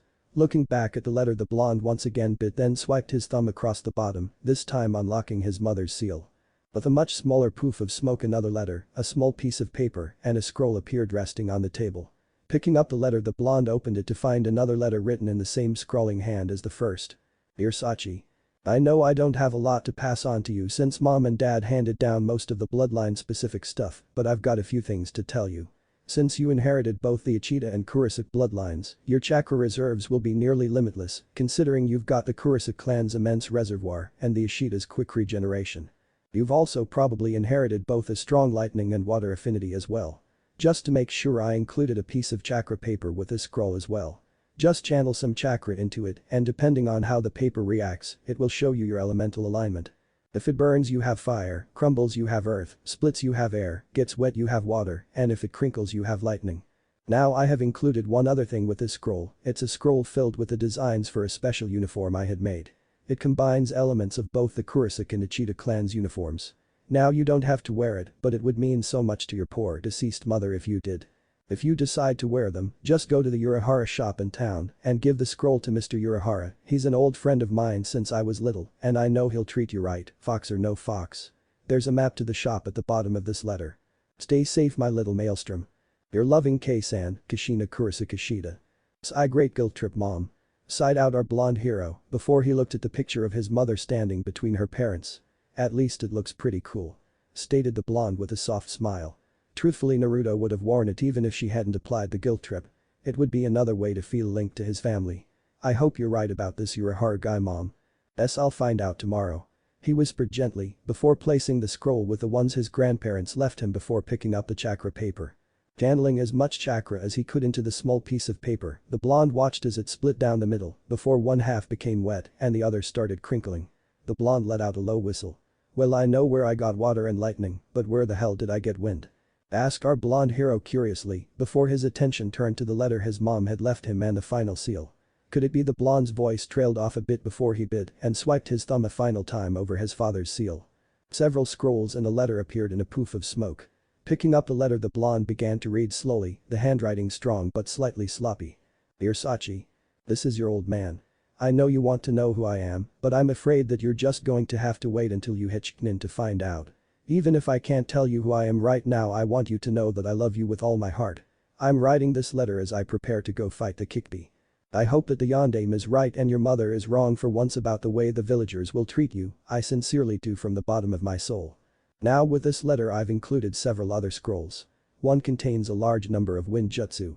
I know you'll probably inherit your mother's elements along with her bloodline, but just in case you also inherit my wind nature, I've included them, as well as a scroll on wind nature manipulation. The rest of the scrolls contain a basic guide to the Fukinjutsu, the art of seals. Your old man happens to be quite the whiz with seals himself, and these scrolls are the best you can learn on your own. In order to advance farther, you'll need to find an experienced seal master to teach you, but until then, learn what you can. I wish I'd listened to your mother when she told me what she and her parents were doing in case something like this happened, so I could have spoken to you more, but I was a stubborn idiot who should have listened to his wife. I guess you'll have to wait until you reach chunin before you hear more from me. Always proudly watching over you. Your loving Tom-san. I was right about the wind affinity. Mumbled the blonde as he wiped away the tears that were forming in his eyes again. I wish you had too, Dad. Whispered the blonde before he turned his attention to the scrolls resting in front of him. Seals, huh? Mumbled the blonde, might as well learn what Dad could teach me, even if I'll probably never find a seal master willing to teach the demon brat. Muttered the blonde before he gave off a long yawn. Looking out the opened window in front of him, the blonde noticed the rising sun. Guess I'll have to hold off on starting my training until tomorrow, or at least later today. Right now I need some sleep or I'm liable to blow something up on my first attempt. Laughed the blonde as he sorted out all the scrolls and resealed them back into the letter before placing it back in his pocket. The blonde then went about closing and locking all the windows and doors in the house before climbing the steps to where he'd found the master bedroom. The blonde gently placed his family picture on the nightstand by the bed before slipping out of most of his clothes and crawling under the covers. Looking at the picture of his family and then around the room, the blonde let out a contented sigh. It's good to be home. Whispered the blonde as he fell asleep. Chapter 4. Donning the armor. Dream sequence. Where the hell am I? Came the scream of our blonde hero. Mere moments after drifting into sleep, our hero once again opened his eyes to find himself standing in the midst of a great sewer. The place was gigantic in size, easily as wide as any of the main streets in Konoha, and at least 3 times that size in height, though the blonde couldn't be sure since the place's roof was covered in shadows. Along the walls were multiple pipes, all seemingly coming and going from the same source. The entire place was lit by a dreary red glow with no discernible source that filled the tunnel with dozens of looming shadows. All in all, in Naruto's humble opinion, this place was creepy as hell. How the fuck did I wind up in a sewer? continued the blonde, his annoyance continuing to grow as looked around his new surroundings. One second I was going to sleep in my family's home and the next I wake up in a sewer. Please Kami, don't let it have been a dream, I couldn't take it if it was. Moaned the blonde. As the blonde continued his tirade he heard a voice seemingly whisper in his ear. Young one, it is time for us to meet. That voice. It's so familiar, but where have I heard it before? Thought the blonde before the answer hit him like a ton of bricks. It's the same voice I heard when I first called out to Benham. That means it wasn't just a dream, but where am I now? Young one, your answers await with me. Came the whisper again. I don't have much of a choice. Thought the blonde as he shrugged before he started to walk toward the origin of the whisper. After what felt like an hour of drudging through the watery sewer tunnels, Naruto came to a set of steps leading to a large ornate stone gate. Inscribed onto the massive pair of doors was a symbol, 9 swords circling a central spiral. Just beyond each sword was a vague figure, some human others animalistic, while at the center of the spiral was what appeared to be a grinning mask shaped like a human skull. As Naruto approached, the doors began to slowly creak open, revealing the chamber beyond. It was a massive circular room made of dark red brick. A number of thick metal bars formed a flat wall opposite the doorway, seemingly forming a cage hollowed out of the wall itself. The only objects within the room were 9 tall pillars, 4 to each side, and the 9th standing in front of the cage's center, as if standing guard over it. Atop each pillar was what Naruto thought were statues, though each was concealed by a swathe of shadows, making it impossible to see them in more detailed and vague, shifting outlines. As Naruto stood in the center of the massive chamber he looked around until he heard the voice once again, this time loud and clear. You have finally arrived. The voice proclaimed. Turning to where he thought the voice was coming from, Naruto saw it. One of the figures on top of one of the pillars on the left wall was moving. The figure seemed to step forward and fall slowly from its perch. As the figure fell, the shadows surrounding it began to dissipate, scattering like leaves on the wind and revealing the form hidden beneath. It was a beautiful woman, clothed in nothing but crimson red. She wore a dark crimson red royal kimono decorated with flower and musical designs.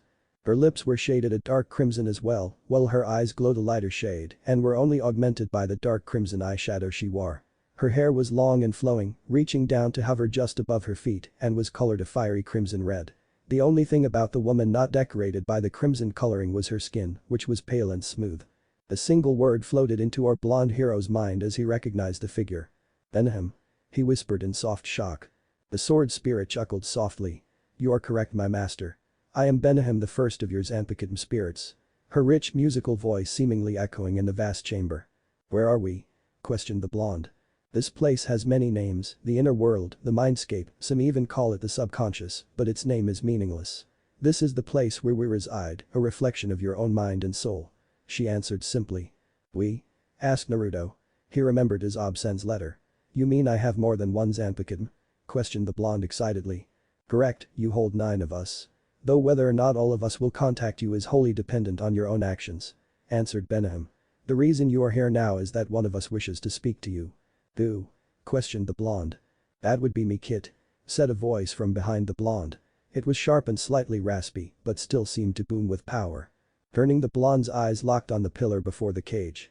From the top the pillar the shadow figure leapt, its shadowy cloak dissipating much like Benham's had. As the creature's form became clear, Naruto's breath became still. From the shadow emerged a giant fox covered in dark orange fur, standing at least 10 feet tall to the top of its shoulders and stretching at least twice if not thrice that in length. From its back came 9 flowing tails and its forelimbs ended in human-like hands, complete with clawed fingers and thumb. The creature's ears were unusually long, almost rabbit-like in appearance, while its face was masked by patches of black fur. Its eyes were bright red and almost glowed with dark power. "Thick growled the blonde as his hands reached for the katana still sheathed at his waist as he prepared to attack the source of his misery. I wouldn't do that, Kit, considering harming me will only harm yourself. Came the fox's snickering reply as it watched its host. Oh, and why's that? Growled the blonde. Because you're looking at one of your new Zanpakuto, replied the smirking fox. What? How in hell can you be a Zanpakuto? You're a bitch? Questioned the blonde. Blame it on the yondaime, Kit. When that little ninja used that seal to bind me inside you, he altered it enough so that your bloodline would absorb a part of me into itself, turning me into a Zanpakuto. I'm not really complaining though, at least this way I'll get to spill some blood instead of being locked in a cage all the time I'm stuck with you. Answered the fox, with a shrug of its massive shoulders. Okay. Sighed the blonde. He really didn't understand what was going on, but for now he'd just trust the seal the yondaime made. His mom seemed to trust the guy, so he should too. Right. So I should call out to Kikby when I want to awaken you?" questioned the blonde. That would not be a good idea when he was in the village, people would think he was now serving the monster or something. Then again that would prove he wasn't Kikby, but it wouldn't be much of an improvement. He'd go from being the demon brat to the monster's servant. "Nope, when the seal absorbed and altered me I received a new name for my new form," answered the fox. "And that name is?" asked a now curious blonde. "My name is," started the fox before its voice suddenly disappeared. "What?" The fox chuckled again. "It seems you are not yet ready to hear my name." "Why do you say that?" "Because I just spoke it and you didn't hear it." "What are you?" The blonde was cut off mid-sentence as a part of his grandmother's letter floated into his mind. "When they are strong enough to hear the name in return," the letter had said. "I'm not strong enough to hear your name yet." The fox shrugged. "You have the power, but you lack the motivation, but I doubt you will have to wait long to find it. I personally can't wait to rip and rend my enemies asunder once more, until then goodbye kid." With those words the blonde began to fade away until he was completely gone. "Oh. You didn't tell Kinji boy about me yet," came a madly snickering voice from the cage behind Kikby's pillar. "He will learn of you soon enough, and when he does he will be ready," came Benham's strong rebuff. "We'll see princess, we'll see. Let's just hope our little king can get strong enough, quick enough," snickered the concealed figure before it launched into a psychopathic laugh. End dream sequence. Real world. Naruto started awake as he left his mindscape. Looking around frantically, the blonde soon realized he was back in his room in his family's house. The blonde took a few deep breaths to calm himself before sighing.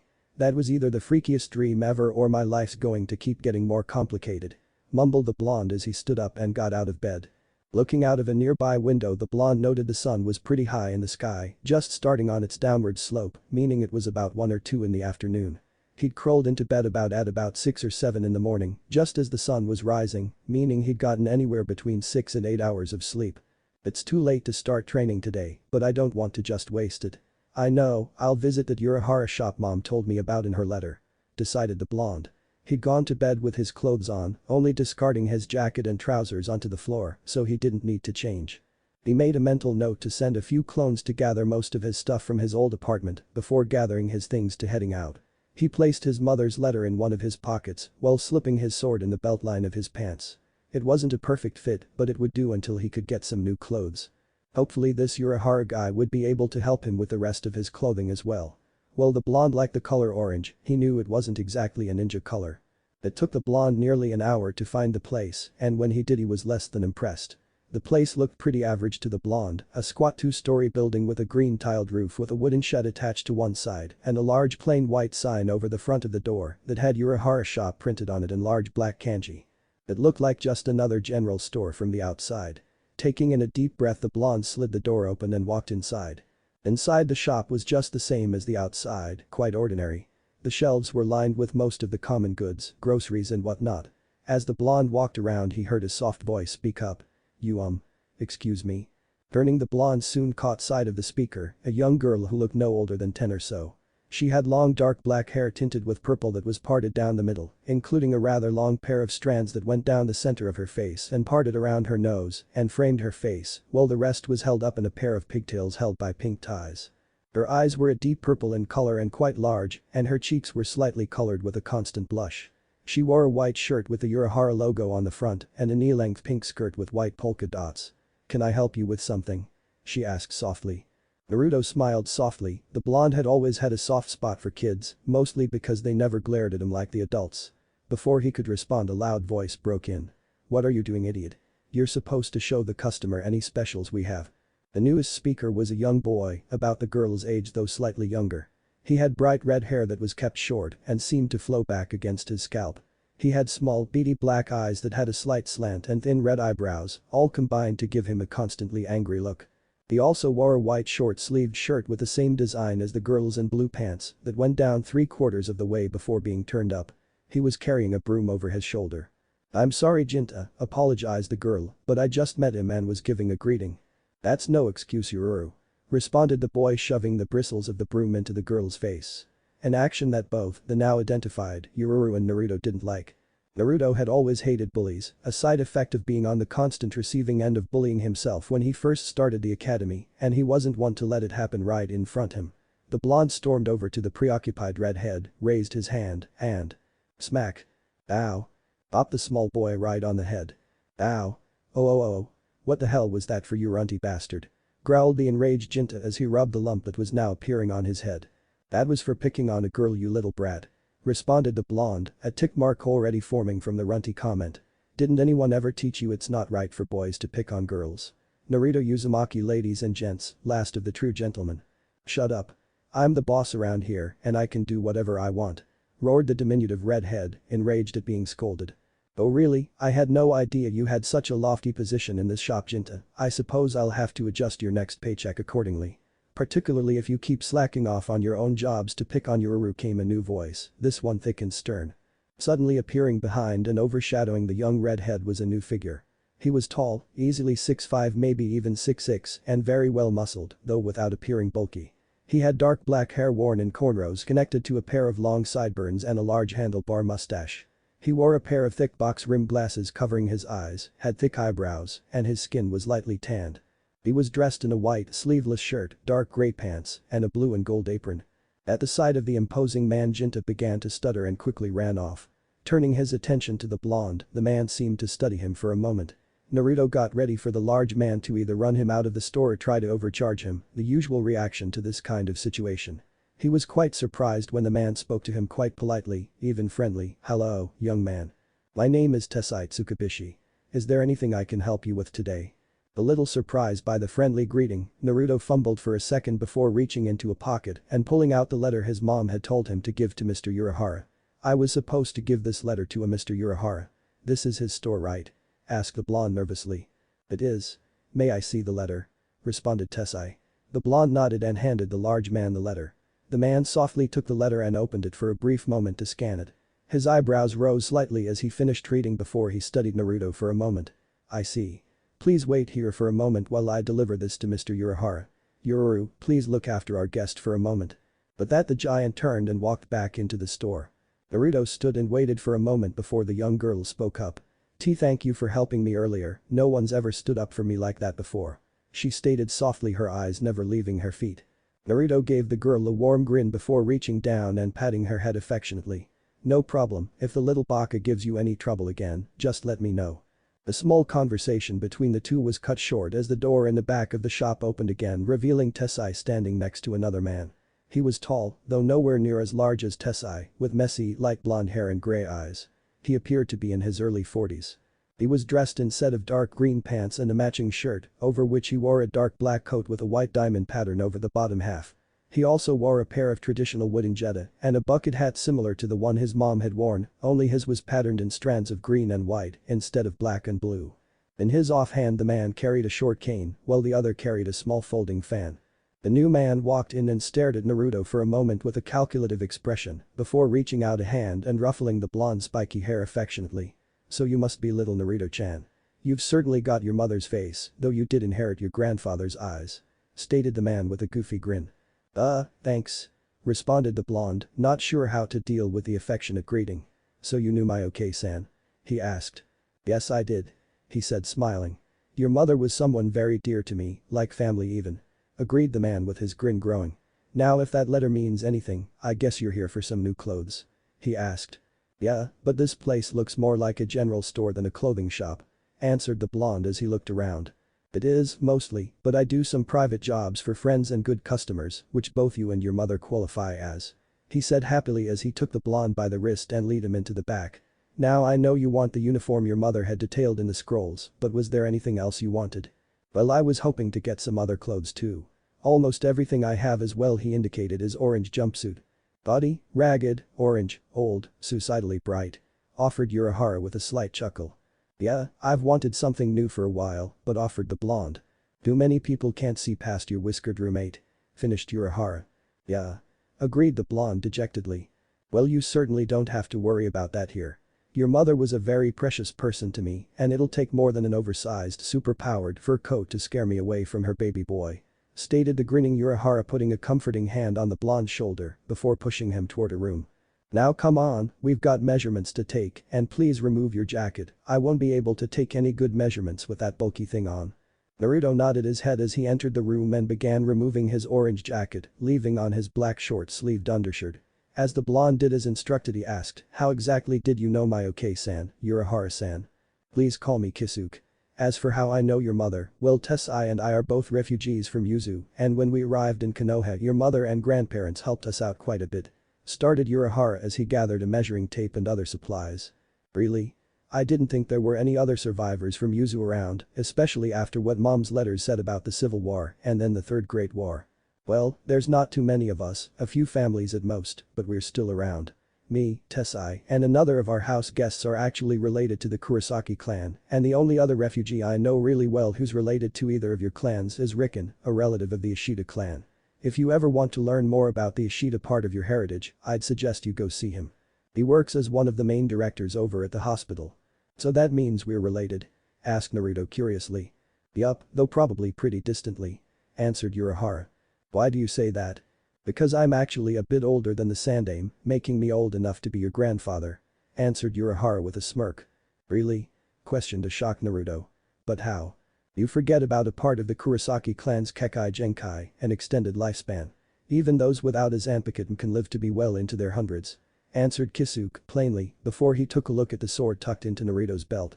Speaking of which, your Zanpakuto is the spitting image of your mother's. Have you heard any of its names yet? He finished curiously. Just one, but I think I'm close to awakening another. Answered the younger blonde with a small smile of pride, happy his sword resembled his mother's. Oh really, which one? Benihim. Answered the blonde simply. You've heard from her already? Asked Kisuke a little surprised. Yeah, is there something wrong with that? Asked the blonde with a small frown. Benihim was supposed to be his mother's favorite and he didn't like the idea of someone insulting it. Nope, just a bit surprising. Answered Kisuke with a soft grin. Seeing the curious look the blonde was giving him he elaborated. First, that blade was your mother's favorite, it was actually the sword, along with her hair, that earned her nicknames like Benicio, Crimson Tide, and Benishi, Crimson Death. Other favorite was the one she earned in the Academy Akai Chishio no Habanero, red hot-blooded habanero, for her hot red hair and even hotter temper. He added with a slight chuckle before he became more serious. That sword is also called the Royal Zanpakuto. Why's that? Asked Naruto. Because only a direct descendant of the clan's ruling family can awaken that sword. Back when Yuzu was in its prime it was a requirement for the Kurosaki clan head to have Benihim as one of their Zanpakuto. Wicked. Whispered the blonde with a slight grin. The two continued to talk while Kisuke took the needed measurements, which took about an hour to finish completely. Urahara said he'd have everything finished in a few hours and suggested the blonde do a little shopping around the store while he waited. Naruto nodded. Do you guys have ninja equipment here? I've needed to get some new equipment for a long time, but most of the stores the blonde trailed off again. Afraid not. The licensing and stuff to sell normal ninja equipment is too much of a pain to get filled out, but I do know a nearby store that won't turn you away. Stated Urahara with his usual grin as he tapped a finger to his chin. The man then called out. Tessai. The giant appeared in less than a second. You called. He stated calmly. Could you lead Naruto to the 10-point shop? When you get there could you explain everything to Kiteru for me? I'm sure he'll want to know his old friend's grandson is still alive and kicking. Asked the elder blonde. Of course sir. Agreed the larger man before he turned to Naruto. If you'll follow me Naruto-san. Naruto nodded as he put his jacket back on and followed the giant out of the store, making sure to wave goodbye to Ururu and saying he'd be back later. As the two walked Naruto decided to ask a question. So who is this Kiteru guy? Is he another friend of my mom's? Kiteru-san did indeed know your mother, but he was actually more of a friend of your grandfather. Answered Tessai before coming to a stop. Ah. Here we are. Naruto looked at the building Tessai had stopped in front of. It was a plain storefront, painted a solid dark red with a circular sign hanging over the doorway, which had 10 kunai, each pointing outward to form a weird star design, and a second smaller sign connected to the bottom of it that read, 10-point weapons. The front was pretty solid and bereft of any decorations or advertisements, and the two large windows were made of dark, stained glass. Like the Urahara shop, Naruto wasn't very impressed, that is until he followed Tessai inside. As soon as the blonde entered his jaw dropped. Surrounding him were rows upon rows of weapons, swords, kunai, shuriken, and anything else one could imagine lined the walls. There were also containers for other normal ninja supplies like exploding tags, soldier pills, and ninja wire, though they were overshadowed by the sheer number of weapons filling the shop. As Naruto continued to stare, Tessai released a small chuckle. Impressive isn't it? He asked. When the blonde only nodded, Tessai continued, Kiteru and his family are some of the best weaponsmiths in Konoha, if not the world, and they are very protective of who gets to wield them. That's why they disguise the storefront to look so lackluster, better to keep away those who just want an oversized trophy or mantelpiece. explained Tessai as he led the blonde to the back of the shop where a counter was. Standing behind the counter was a young lady who looked maybe a year or two older than Naruto. She was a bit shorter than Naruto, standing about 5'3" or maybe 5'4" and was well built, with lean, strong muscles visible on her arms and legs. She had long, dark brown hair gathered into a pair of large buns on top of her head and light brown eyes. She was dressed in a sleeveless pink Chinese shirt and dark green shinobi pants, with a Konoha Hitai 8 wrapped around her forehead, slightly covered by her bangs. The girl was currently reading a magazine until she heard the door open and the pair approach. Looking up, she instantly recognized the large man. "Hello Tessai-san, how are you?" She greeted pleasantly before she turned her attention to Naruto. He felt the girl give him an once-over before her eyes seemed to linger on the sword resting on his hip. "Hello Tenten-san. Could you get Kitaru-san for me, there's something I need to speak with him about," asked Tessai politely. "Sure, Gramps is in the back working on another project. Hold on and I'll go grab him," agreed the bun-haired girl as she headed into the back of the shop. A few moments later she returned accompanied by a large elderly man. The man looked to be in his late 60s, but despite his age he stood tall and straight, reaching at least 6'3" with a straight back and was covered in muscle. His hair was a light gray in color and surrounded a massive bald plate taking up the front of the man's head, leaving only his sides with bushy hair and a short beard covering most of the lower half of his face. His skin was deeply tanned by hours near a forge, and he had more than a few scars on his exposed arms. The man was dressed in a smith's apron over a white sleeveless shirt and dark gray pants. "Yo, Tessai," greeted the older man with a gravelly voice before he noticed Naruto and asked, "What's with the gaki? Did you and Kisu take in another stray?" he asked with a short chuckle.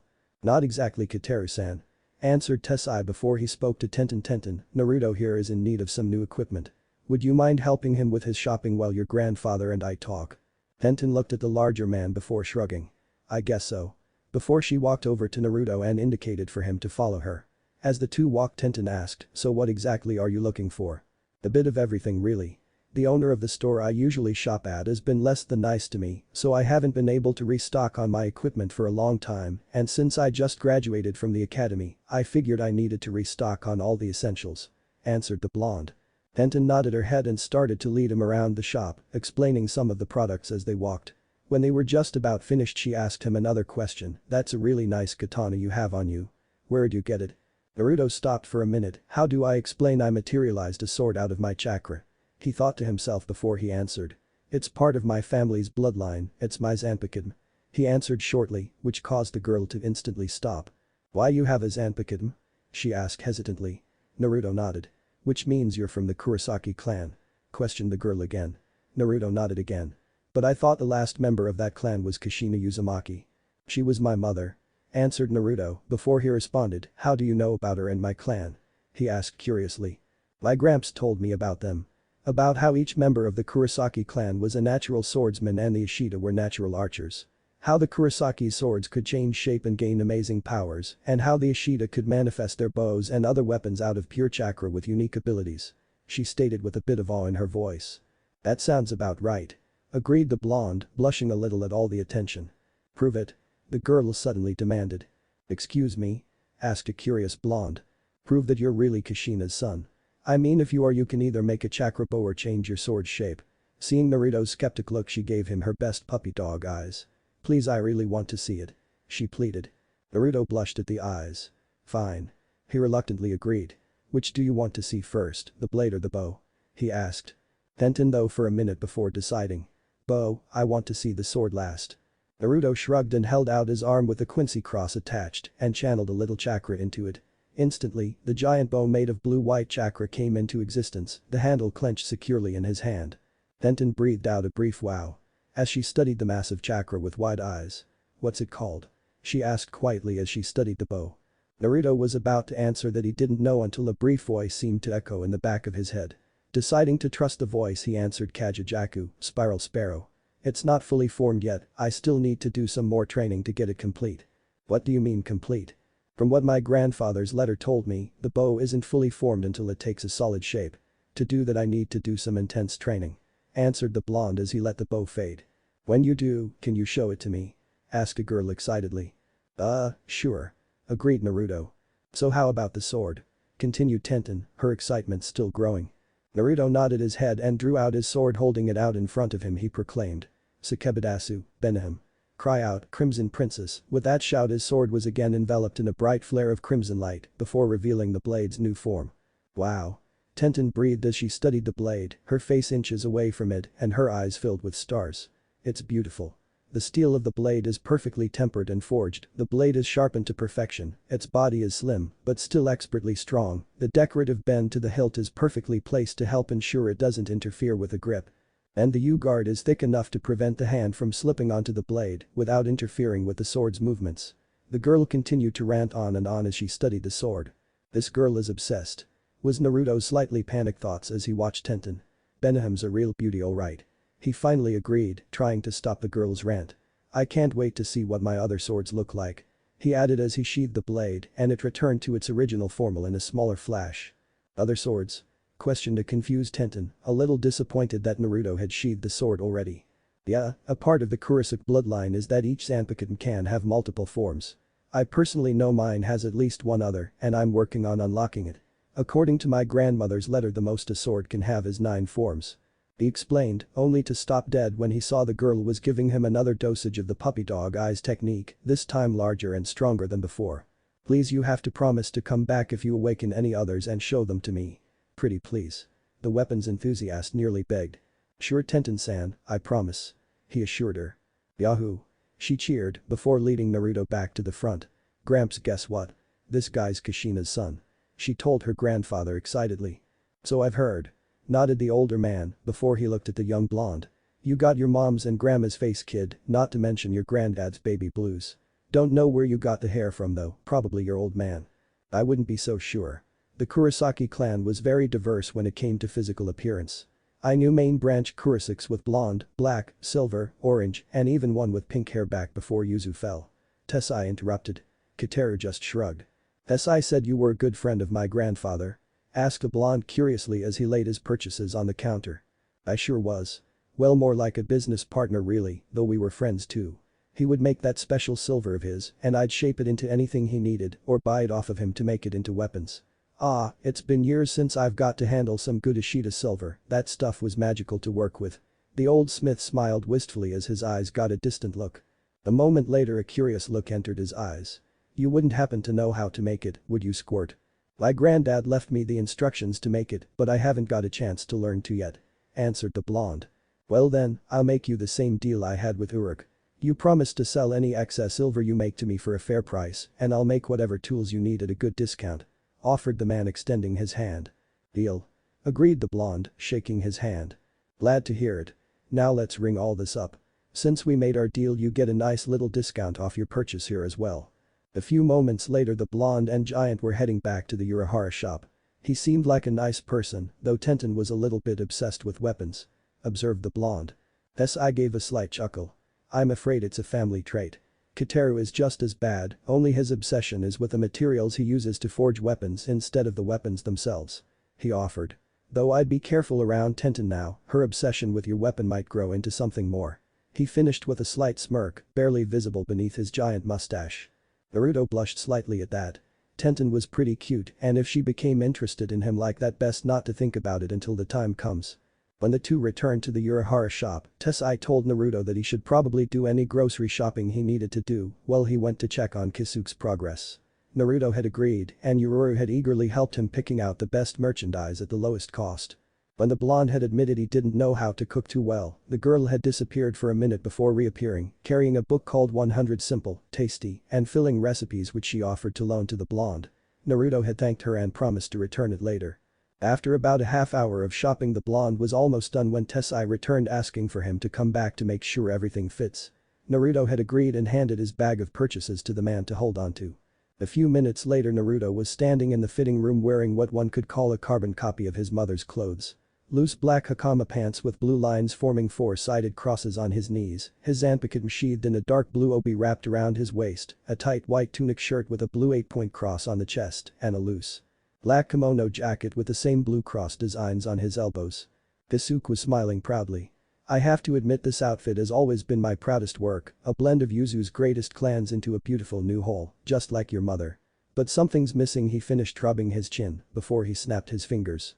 Of course, I nearly forgot. He went to a small closet and pulled out a blue and black striped bucket hat, my personal touch. He added, plopping it on his head.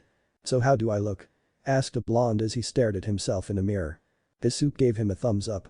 "Very impressive, Naruto-san," agreed Tessai. "Nice," squeaked Ururu shyly.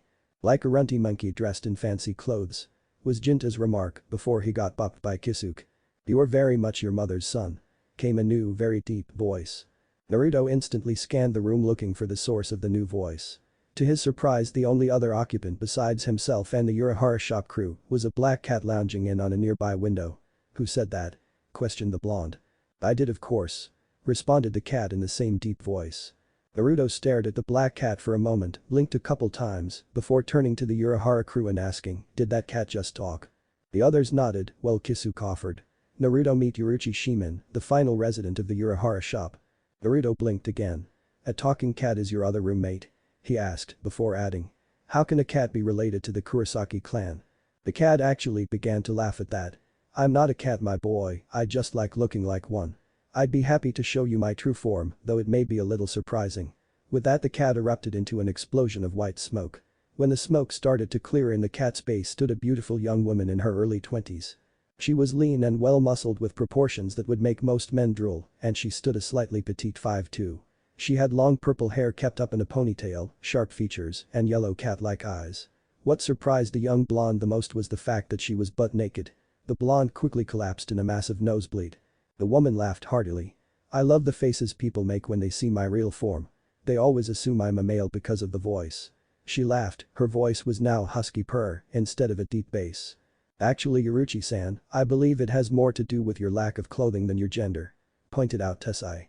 Naruto merely gurgled in agreement. A while later, Naruto had regained consciousness and Yuruchi had put on some clothes. She was now dressed in a backless black sleeveless undershirt, an orange overshirt with 2 white straps on each shoulder, a large beige sash around her waist, black stretch pants, long beige wrist warmers secured by bands, and long beige leg warmers with brown light shoes. The group was now talking. "So you were also a friend of my mother, Yuruchi-san?" he asked. "Yup, your mom was like a big sister to me. I was just a brat when we first came to Konoha and Kushina was in her teens. She always looked out for me while I was growing up," stated Yuruchi with a warm smile. Naruto was about to point out that would make Yuruchi in her 30s at least when she looked barely more than 20, but he remembered what Urahara told him about their clan's Kekai Genkai and let it go. Looking at the clock and noting it was getting late, the blonde decided to go home and call it a night. He needed to get his sleep tonight if he was going to start his training tomorrow. "It's about time I call it a night, I'm going to need to get up early to start training. So how much do I owe for the clothes and groceries, Kisuke-san?" he asked, indicating several boxes lying on the floor. Naruto was stunned when he saw what Kisuke could do in only a few hours. There were several copies of his new combat uniform, a couple formal kimonos and other formal attire, and some simple everyday clothing mixed in. Kisuke merely waved his hand. "No charge this time, Gaki," he stated, smiling. "I couldn't," the blonde started, not wanting to take advantage your charity. "Consider it 15 years worth of backlogged birthday presents," explained the elder blonde. Naruto didn't know how to refute that argument, so he was forced to agree. Creating several cage bunchen to carry everything, the blonde bid his newfound friends at the Urahara shop goodbye, not without getting a promise from Ururu that he'd come back soon. The blonde couldn't help but smile as he walked back home. He got some new clothes, new equipment, and, most importantly, new people he could consider precious. What if Naruto awakens his multiple Zanpakuto chunin exams? And thanks for watching my video till the end. If you enjoy this content, then do consider subscribing to my channel and leave a like if you guys need the next part, comment down, and thanks for watching the video and see you guys in the next video.